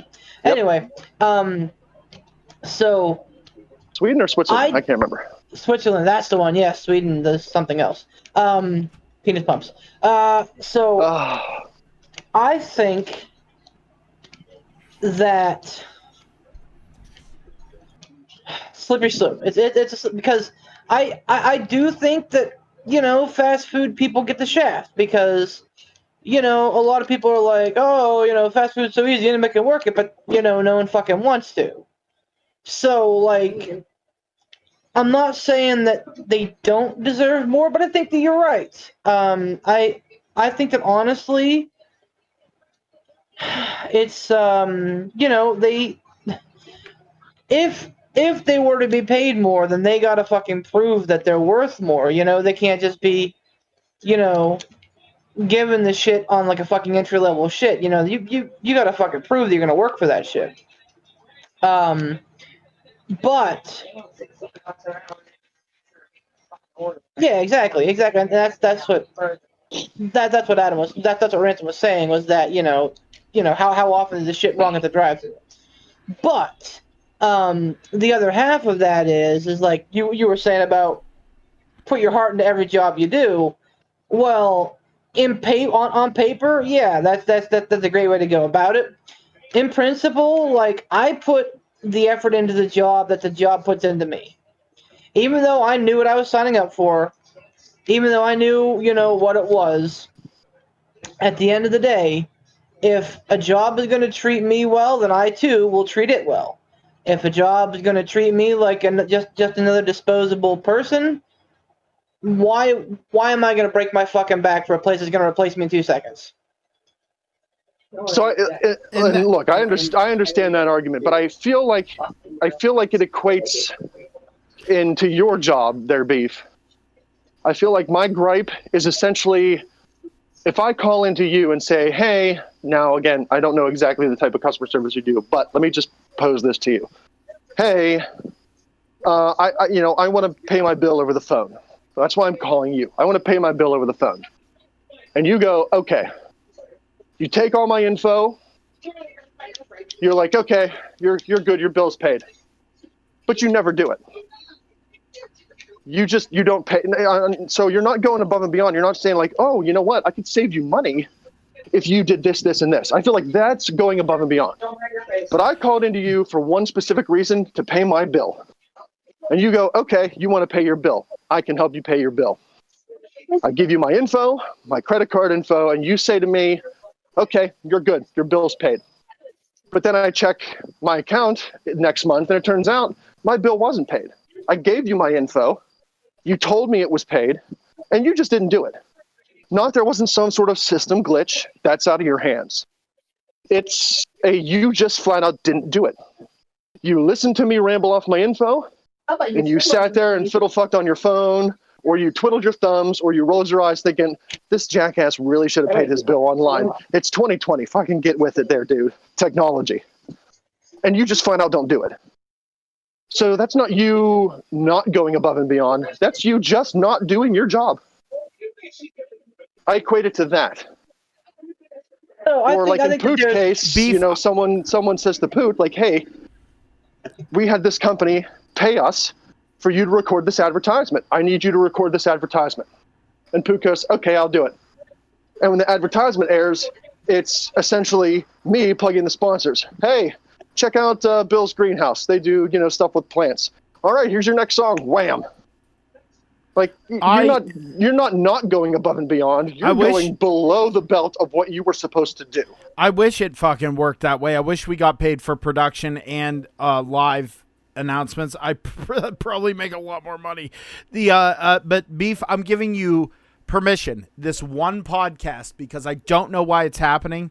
When you're not talking, mute your mic.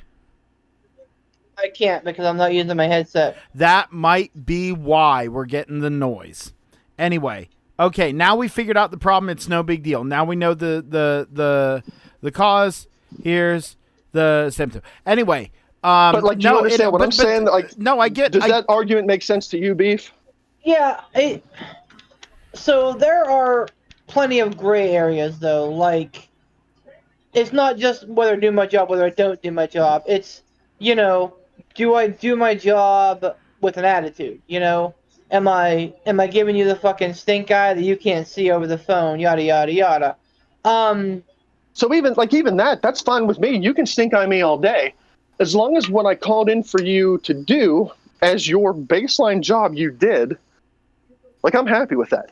Yeah, I'm not looking for you to, you know, crawl up my ass and kill me with kindness.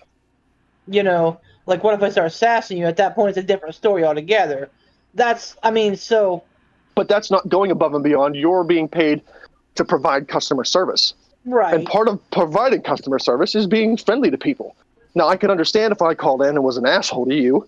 Okay, if you give a little sass back, well, maybe you're not supposed to do that, but at the same time, you're dealing with an asshole. Right. But, like, if I'm like this dude at the window tonight, I was not an asshole to this guy. I didn't say, hey, man, put these blizzards in a bag. And when I say bag, I mean bag. I don't mean cup carrier. I don't mean this. I don't mean that. I want them stacked, you know, this blizzard on that blizzard, blah, blah, blah. No, it was, could I have these in a bag, please? And very friendly. He verbally told you yes. He said he gave you confirmation, yes, you can. His response back to me was, yep. That's verbatim. Back to me was, yep. Okay, let me go a different route. Were they busy? There was nobody in the store. Okay. There were cars in front of me who had gone through, and there were cars that were behind me. But as far as customers in the store, there was nobody in the parking lot. Like, no cars in the parking lot, no one in the store. Was it a long line of cars behind you? I wouldn't say long. I would say 3, maybe 4 cars behind me. Okay. The reason I asked is because whenever, and this is something that happens with me, like, whenever we get, like, ultra busy, my focus, I would say my focus is gone. But I'm more of like, oh, fuck, I can't believe it's happening again, versus like, hey, I have to give my absolute best on every single one. So it could be that whenever you're asking this dude for a bag, he's working on, you know, 47 other things. And again, I don't know, you know, who the fuck knows? I've never worked behind a fast food in my life, so I don't know. But logistically, you know, it could be a lot of other things going on that he just may not have seen it, or he may not have thought about it, or he may have thought about it and said, "Screw this asshole." I'm not. You know, I guess my thing is that I just can't wrap my head around why anybody would like point blank do that on purpose. You know. And I don't think it was malicious. I think it was flat out carelessness. Well, and I think it might have been because, yeah, we might perceive them as not busy for what you said the line of cars were, but for them maybe that was crazy busy. You know what I mean? Listen, all I'm going to say is I have been through the drive-through at a Chick-fil-A. in Cranberry at lunchtime when that line is backed up damn near to the highway. Yeah, but Chick-fil-A's more popular than Dairy Queen. They have a system down to where they can deal with 2 lanes of drive-through at the same time. They're not dealing with 1 drive-through lane, not 2 windows. They're dealing with 2 rows of cars. And I get that. Banging out orders. They get shit right every single time, and they do it faster than a 1-lane, super slow fucking McDonald's line. The United States government could learn a thing or two about efficiency from Chick-fil-A. Yeah, okay. Chick-fil-A. If Chick-fil-A was in charge of fucking COVID, this shit would have been solved months ago. But Chick-fil-A also, if you're taking the politics out of Chick-fil-A, which they have a very weird stake in politics and morality and stuff, which I think is weird from a fast food restaurant. But taking that out of it, they pay their workers well, and they require much stricter training, much stricter, getting a job at Chick-fil-A in the bubble of fast food things is different than getting a job at McDonald's. You know what I mean? You're not they have to present themselves and act and conduct themselves in a certain, listen, at Chick-fil-A, every time that I stop at one over in the one in State College, roll up and they say, "Hi, my name is so-and-so. It'll be my pleasure to serve you. What can I get you today?" And I tell them, man, they're on top of their shit. But that's the difference, is that they are a much larger, much stricter company than Dairy Queen. So to levy Dairy Queen, to levy Dairy, because that. They are. Listen, every other fast food joint you go to, you roll up and they're like, "I'll be with you in a minute. All right, what can I get you today?" And you tell them, and they go, "All right, is that it? Yeah, that's it. All right, that'll be 10:27. Pull around." I'm willing to bet that the amount of Dairy Queens vastly outnumbers the amount of Chick-fil-A's. Every fucking town has a Dairy Queen or a McDonald's. McDonald's. Sometimes you have to go super duper out of your way to find a fucking Chick-fil-A. McDonald's is the fucking Walmart of food. Okay, of fast food. They absolutely are. But that's the thing, is that as far as money goes, dude, no matter what time I go to Chick-fil-A, the Chick-fil-A I go to, it's fucking jammed. I can go to any random Dairy Queen, and I guarantee you it will not be crammed. It won't. They might be a little busy, but that's the difference, is that it's operating statuses. And also, to be fair, listen, I love my flamethrower burgers from Dairy Queen, but it's a different level of food as well. Chick-fil-A is amazing. Yeah. Their food is so good. It's ridiculous. So listen, I'm done on my rant. I'm done with my gripe. I've had it. I have a question for you two, and this is more of a wrestling thing. It's along the lines of a Stump the Chumps, or what's the other thing? Hot tag trivia. Hot tag trivia. Well, I feel like I should know that, but whatever, I don't. I'm going to pose this to you and see if you guys know it. I think Beef probably will, but Poop might surprise me and also know this right off the bat as well, too. In the, WrestleMania 2000? Was that the McMahon in every corner? Yes. Yep. In the McMahon in every corner match, we know who was in that match. We know the outcome of that match. Yes. Do you know who was originally supposed to be in that match, who wasn't? Kennedy. No, I don't know. No. And allegedly, there are posters out there. So don't Google it before you figure out this answer, Poot. It was Austin. He was hurt, so he couldn't have been in it. Oh, I thought he was on a poster. Oh, But there's a poster out there with this person on it. Yeah. Advertising for this match, and it just It had nothing to do with injury. It was, no, we're not going to do it. We're going to put somebody else in instead.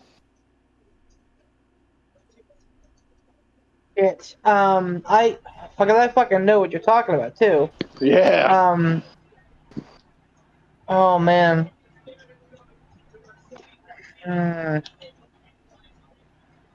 It's just not coming to me, man. I have no idea. I would say Bulldog? I don't know. No. Given the time frame, Gilbert. I think it was somebody super young. Gilbert. Oh. Someone Tom just died. Yeah, right. Who would have been an up and comer at that point? Gosh. I'm not sure, man. Excuse me. So Mick Foley originally was not supposed to be in that match. When the original creative came out and the original advertising posters came out, Mick Foley wasn't in it.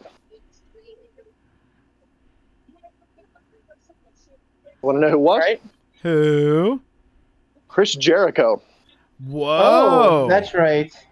Chris Jericho was supposed to be in it, and apparently there are posters out there. I don't know if it's easy to Google or not, but there were advertisements with Triple H and Big Show, and who was the other one? Triple H, The Rock. Yeah, Triple H, The Rock, Big Show, and Jericho. Wow. But instead, they pulled Jericho out of that match, put Mick Foley in, and put Jericho in the Eurocontinental title match with Benoit and Angle. Which is a great match in and of itself. So going into that match, I guess the follow-up question is, can you tell me how that match went as far as who won what titles and in what order those titles were won? I'm going to let Beef handle this.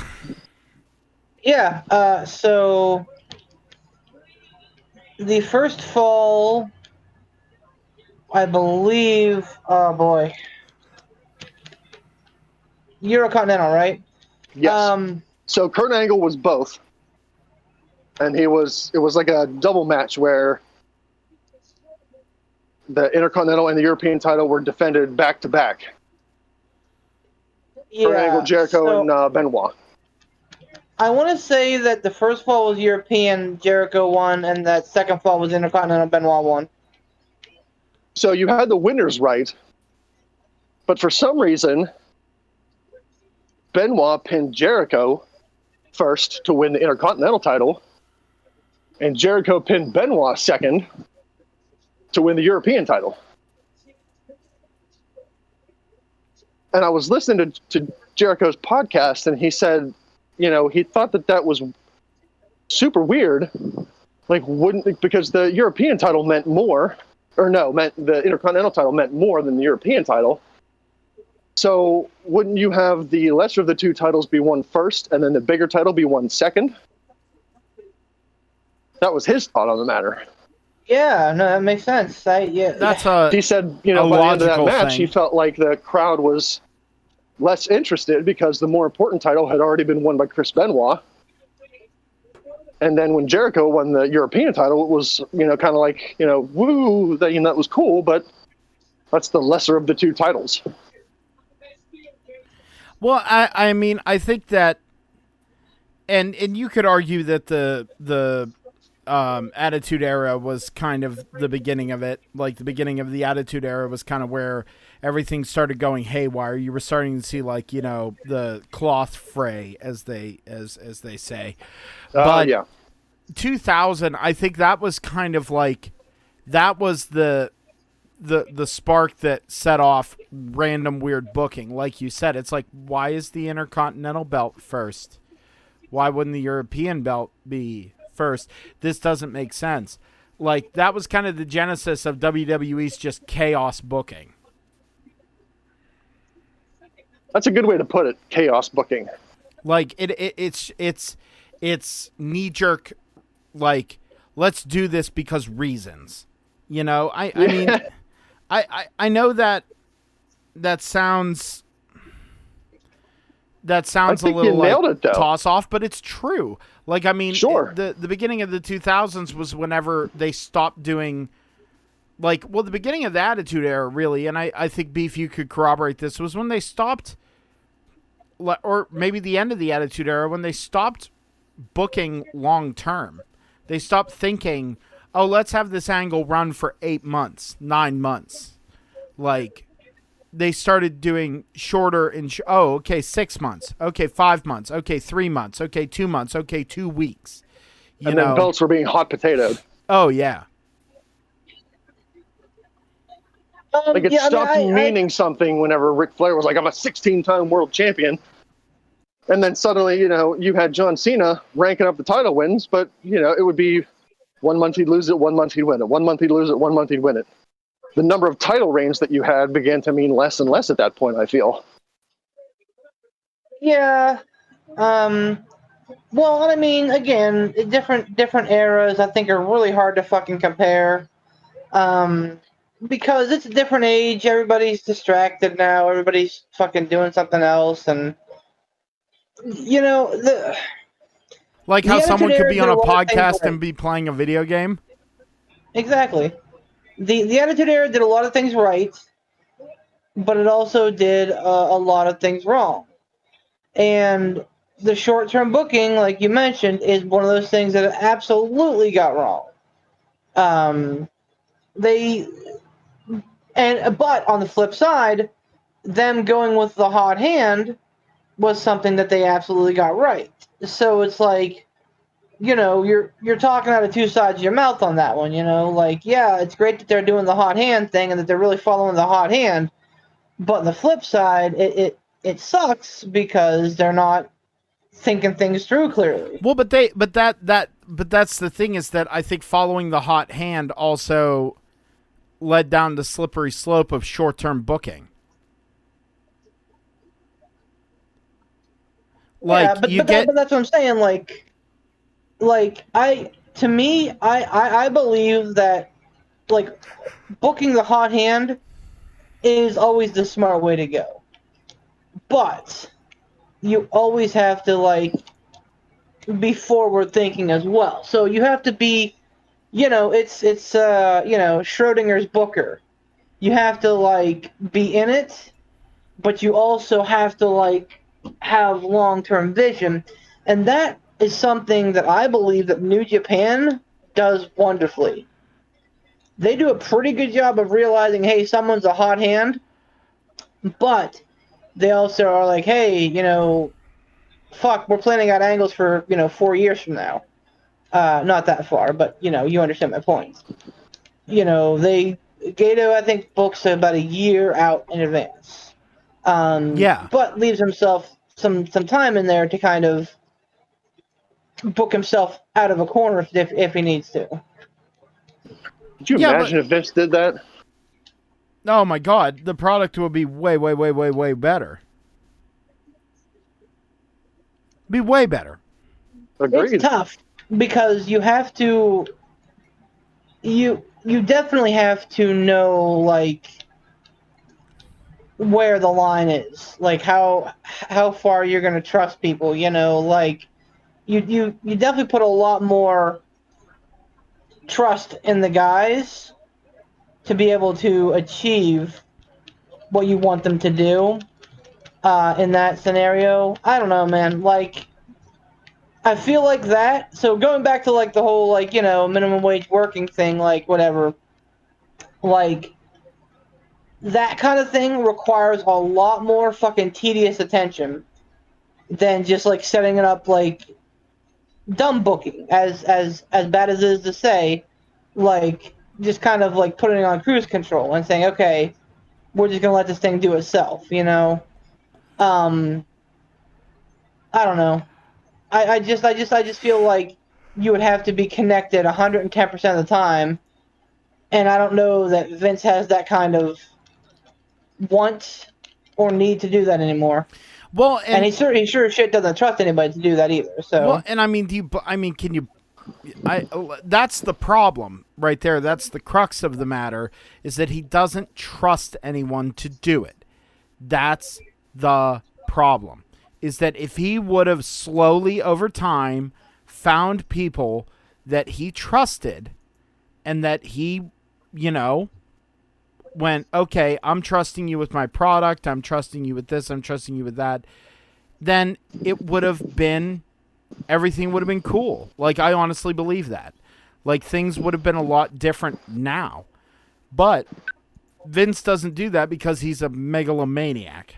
Like, so that's the thing. We could sit here all day long, and wrestling fans, I think for the past 15 years plus, have pontificated upon the idea that what if Vince McMahon wasn't such a sociopath?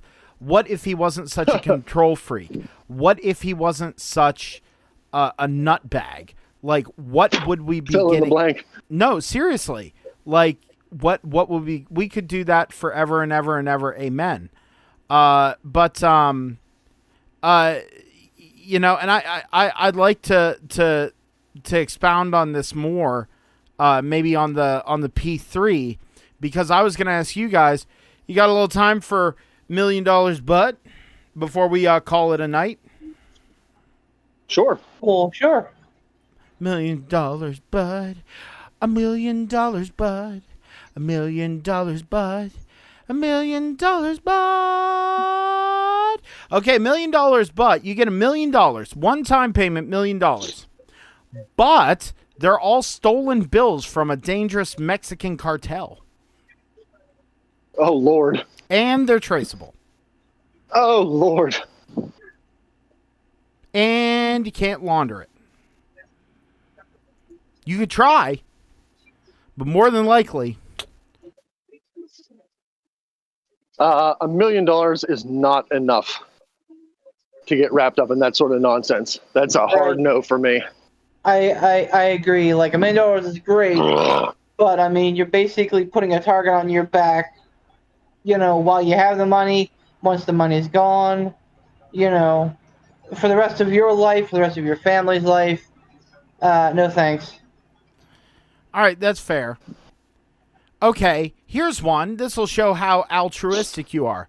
You get $1 million, but everyone else also gets $1 million. Where's the downside? Well, I'm just, this is kind of going to expose a little of the, well, I don't want everyone else to have $1 million because then what does it matter? Oh, I don't care about that. I care about being able to afford stuff. So, to me, the only drawback to that would be that it would probably cause inflation.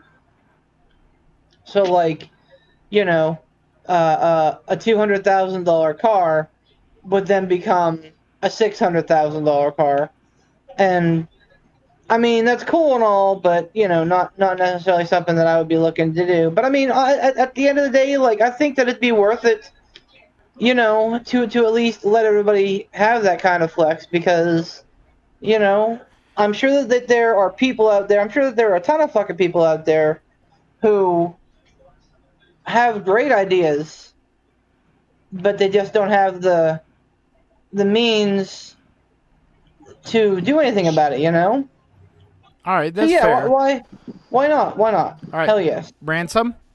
Yeah, I mean, I guess I'm kind of indifferent on this one because I think everything evens out.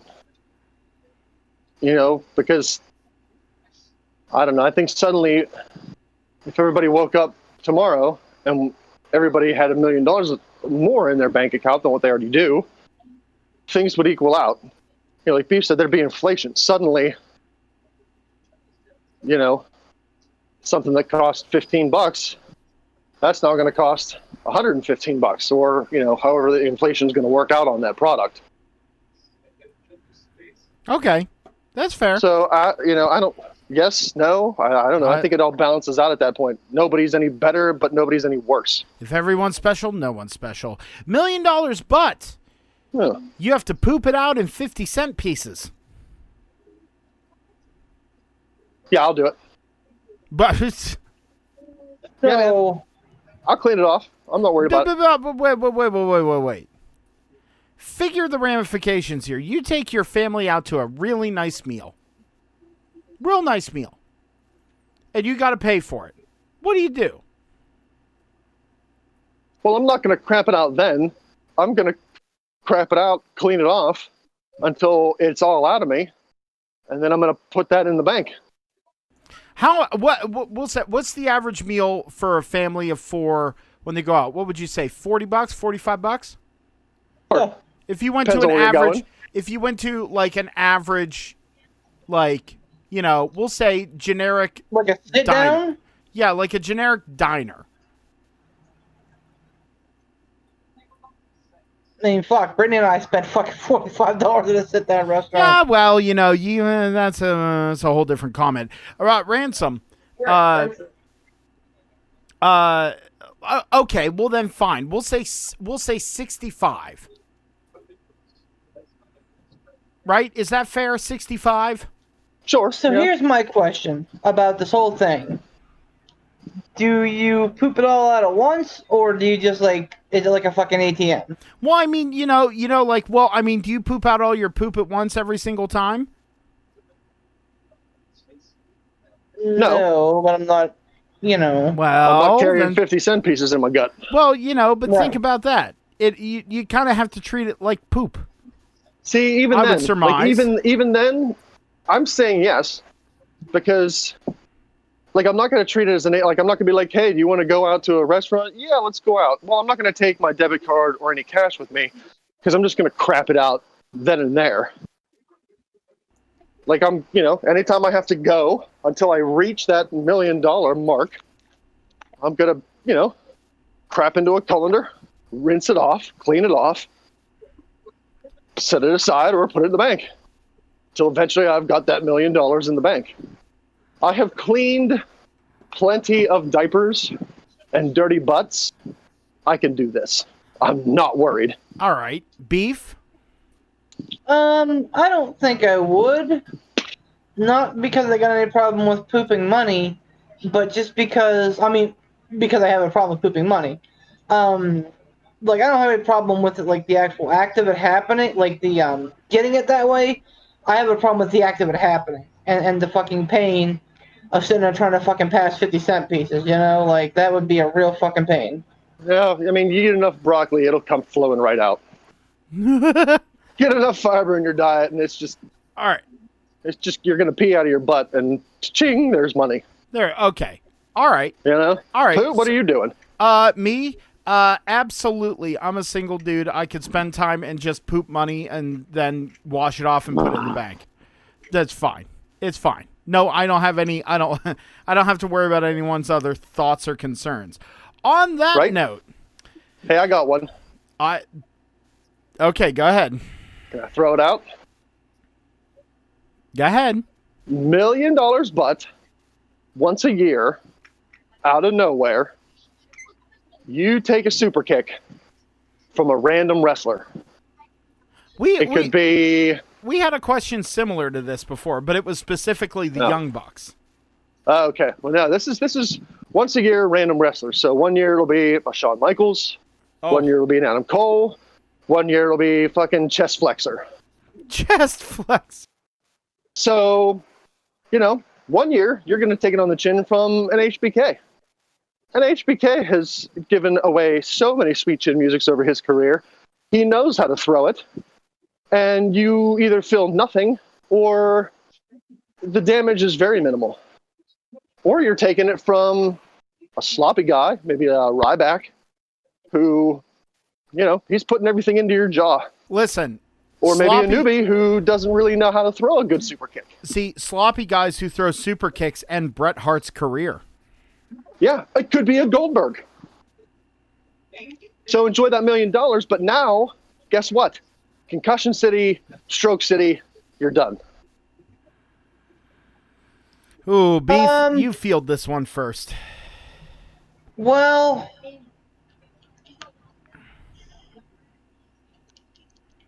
fuck. And again, that's out of nowhere. So sometimes you might see it coming. Like, you and Brittany might be out for a leisurely stroll. You might be out in nature, get a nice little trail hike in.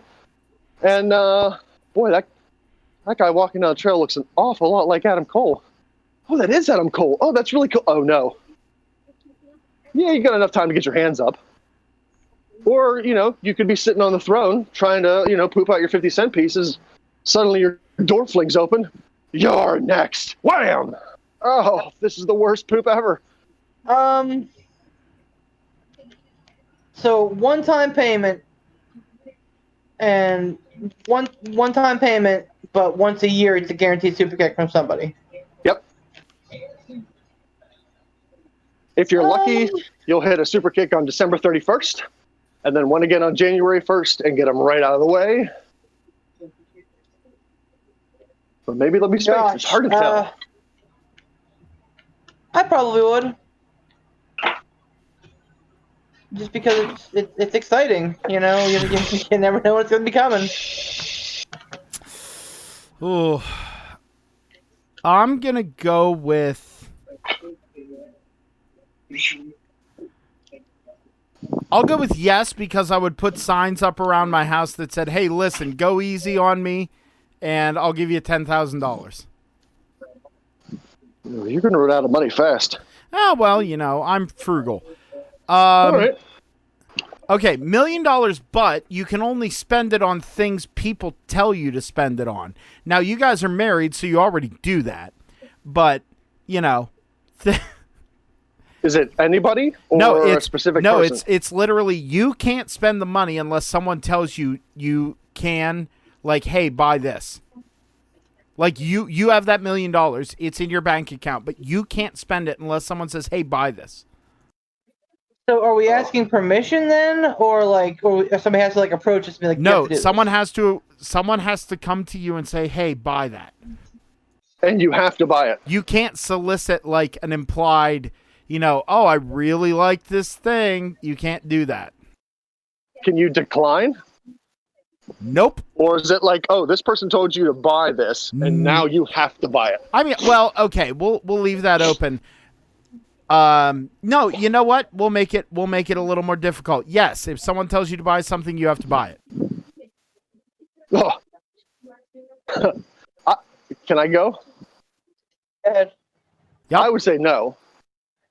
Because there are going to be assholes out there like me. Because if I knew somebody had that stipulation, like if I knew Poot had $1 million, but he had to buy something that somebody told him, I would text you on the reg with insane things. Like, oh, good morning, Poot. How's your workout going? Oh, that's great. Oh, by the way, I want you to spend $50,000. I want you to buy $50,000 worth of Smarties today. Like, the hell are you going to do with $50,000 worth of Smarties? I mean, give it away to children, make their lives better. So, all right, that's the way that give them tooth decay. What about, just for real quick clarity, what about if we're donating the money or giving the money away? Do we have to wait on somebody to say that too? Hey, why don't you donate that money to charity? If they say, hey, donate that money to charity, they go, hey, donate $500,000 to charity. You then have to give it to charity, but you have the choice of the charity. No. I'm asking you, can we, as opposed, hey, somebody, hey, buy this thing. Can we decide on ourselves to go and donate the money instead? Nope. Or do we have to wait on that too? Nope. You can't just go, all right, here's my out. You can't do that. Well, I mean, it's not an out, but it's if I can't have the money, I'd rather give it to somebody who can, beef, if someone says beef, the answer's a hard no. The answer's a hard no if I can't do anything with the money because, the fuck do I care if Joe Blow's like, hey, go buy a fucking black pen? No. Well, okay, let's put this out there then. Take away the you absolutely are required to buy what someone else says. You can say no. But you can't spend that money autonomously. You if someone if I came to Ransom and said, "Hey Ransom, why don't you buy the new Xbox for myself, Beef, and you so that we can all game together?" And you went, "No, I'll buy one for me." because you said, oh, buy one for yourself, but I'm not buying it for you idiots. Or you can, no, not that. You can go, no, I'm not doing that. But what if I said, okay, buy one for yourself, and you went, there we go, that's the ticket. Like, you have the right to decline then. Would you do it if you had the right to decline? Yes. I probably still wouldn't. I would do it if I had the right to decline, I would. If I didn't have the right to decline, I would not do it. I'm with you there. Because if I couldn't decline, you're going to get that asshole that's like, hey, buy $500,000 worth of gravel. Well, great. If I could use some gravel, good. But if not, now I've got 30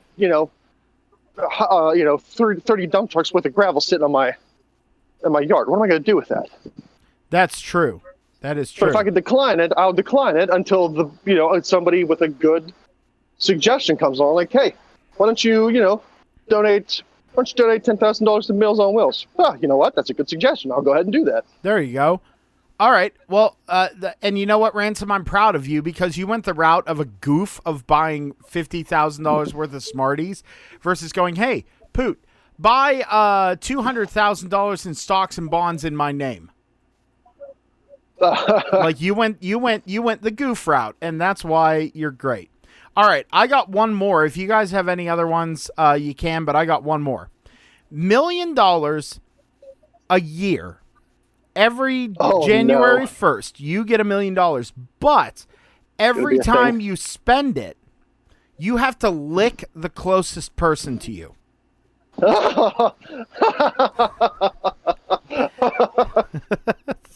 Oh, no. And it has to be the physical proximity to you. Oh. Pre-COVID,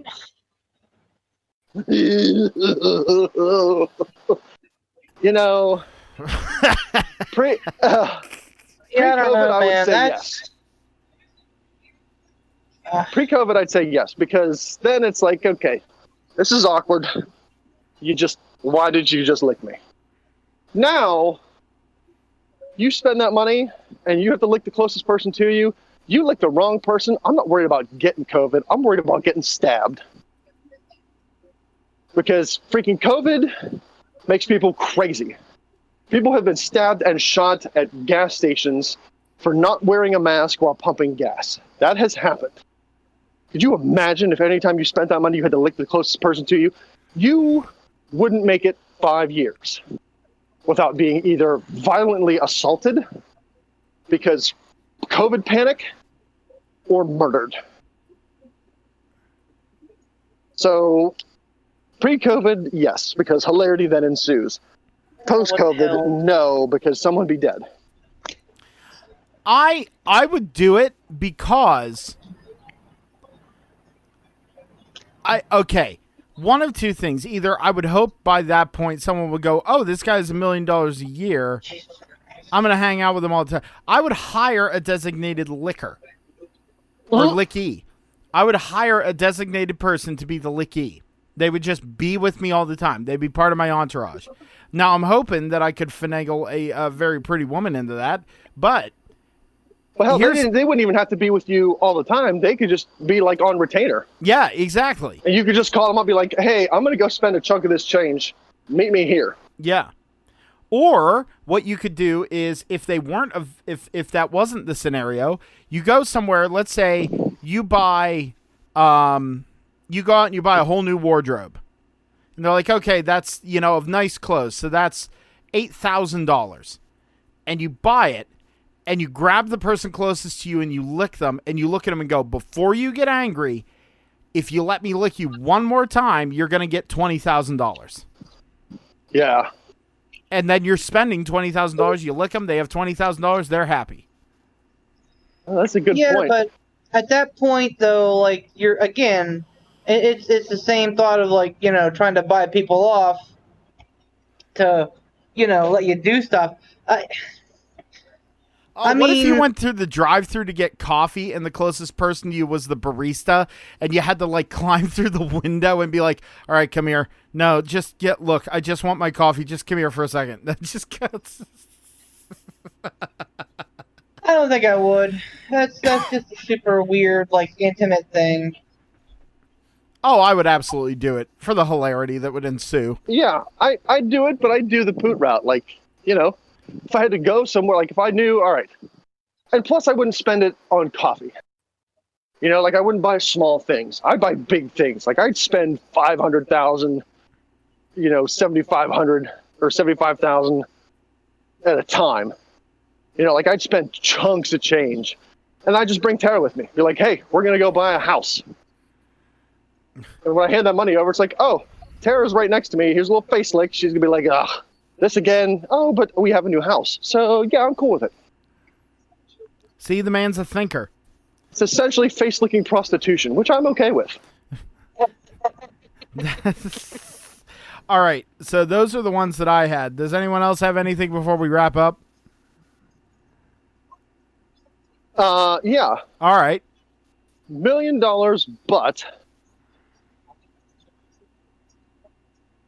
no matter how you try to finagle it, like there's no loophole or whatever, you have to live the rest of your life without the convenience of heating or air conditioning. So no matter where you go, if you're in a car, can't use a heater, can't use the air conditioner.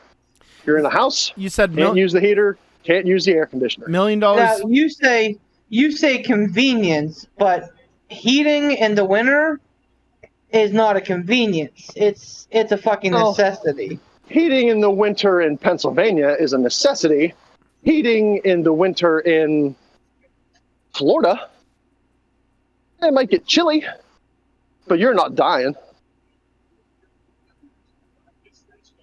Yeah, okay. My parents go to Florida in January and February, and the past how many years they've gone, they've been like, yeah, it was a little chilly today. It was low 60s.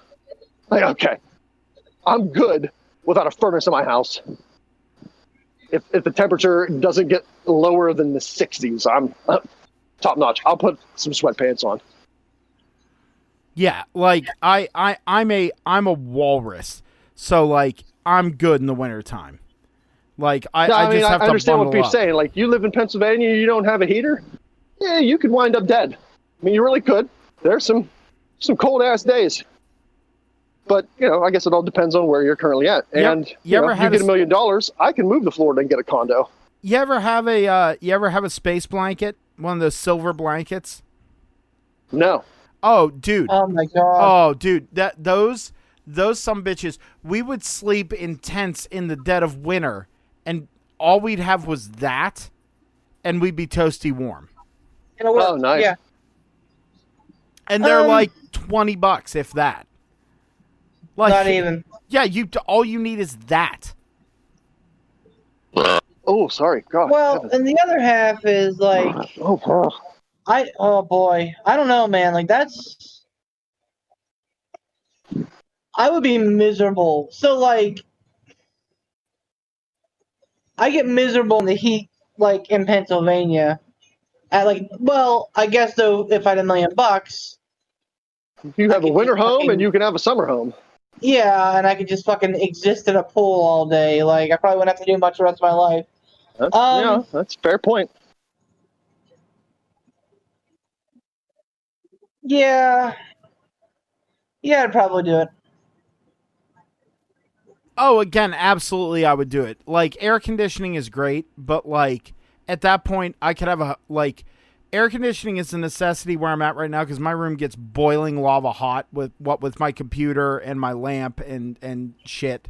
Like, but I'd have a place that would be open enough that those things wouldn't be a factor, and I could get my house insulated and have it done so that like it would hold heat really well in the wintertime. And also, you said you wouldn't have the luxury of heat. Do you mean what kind of heat are we talking? Any kind of heat? No, I'm talking like yeah. So furnace slash. You can have a fireplace. What? There we go. Yeah, I mean you have a fireplace. You set some wood on fire. Pow. Oh yeah, dude. I'm talking like furnace or air conditioner in your house. you're driving your car, you have no air conditioning in your car, you have no heater in your car. I did that for years. You want to take a freaking, space heater in your car and plug it into a cigarette outlet. Sure, you're being inconvenienced. Dude, I did that shit for years. No heat or air conditioning in my car. I'm good. Like I grew up in a house that didn't have air conditioning. We used ceiling fans and box fans. Yup. Yeah. That was 16 years of my life in Pennsylvania. I can handle it. If I could still have fans and if I could still have a fireplace, I think I'd be okay. Oh yeah, absolutely. Oh yeah, you can have those things. Yeah, I mean you can make heat. Yeah, no, then yeah, yeah. Hell, you put a burn barrel on your front porch and warm your ass up. That's fine. Oh, absolutely. I would do this in a heartbeat. I'd say yeah. Like I could make that work. Absolute heartbeat. I'm in. Like I'm absolutely in. That is perfect. But so do you guys have anything else? I don't. I'm good. This has been to join you folks for the fun times here. Yeah, this has been a healthy breaking kayfabe, man. I like it. Oh, you missed the super intimate bro off that happened at the beginning of the episode that made me supremely uncomfortable. But it was good though. You did really well. I'm proud of you. Ugh. I'm so proud of you. You did very well. Super uncomfortable. Thank you all very much for listening to Breaking Kayfabe. We'll be back with another episode of the P3 podcast where we're more centric on wrestling. We covered it a little bit, but we'll be back again. Thank you very much to Mr. Tiger Bomb Tom for joining us this evening and tagging out with Mr. Beef the Legend. Beef, thank you for stopping in. Really appreciate it. Mr. Alec Ransom, always a pleasure. And for myself, Mr. Poot the Bard, have a wonderful evening. And you know what? Keep being you out there, people. Keep being you. You're just delightful. You're all delightful. Well.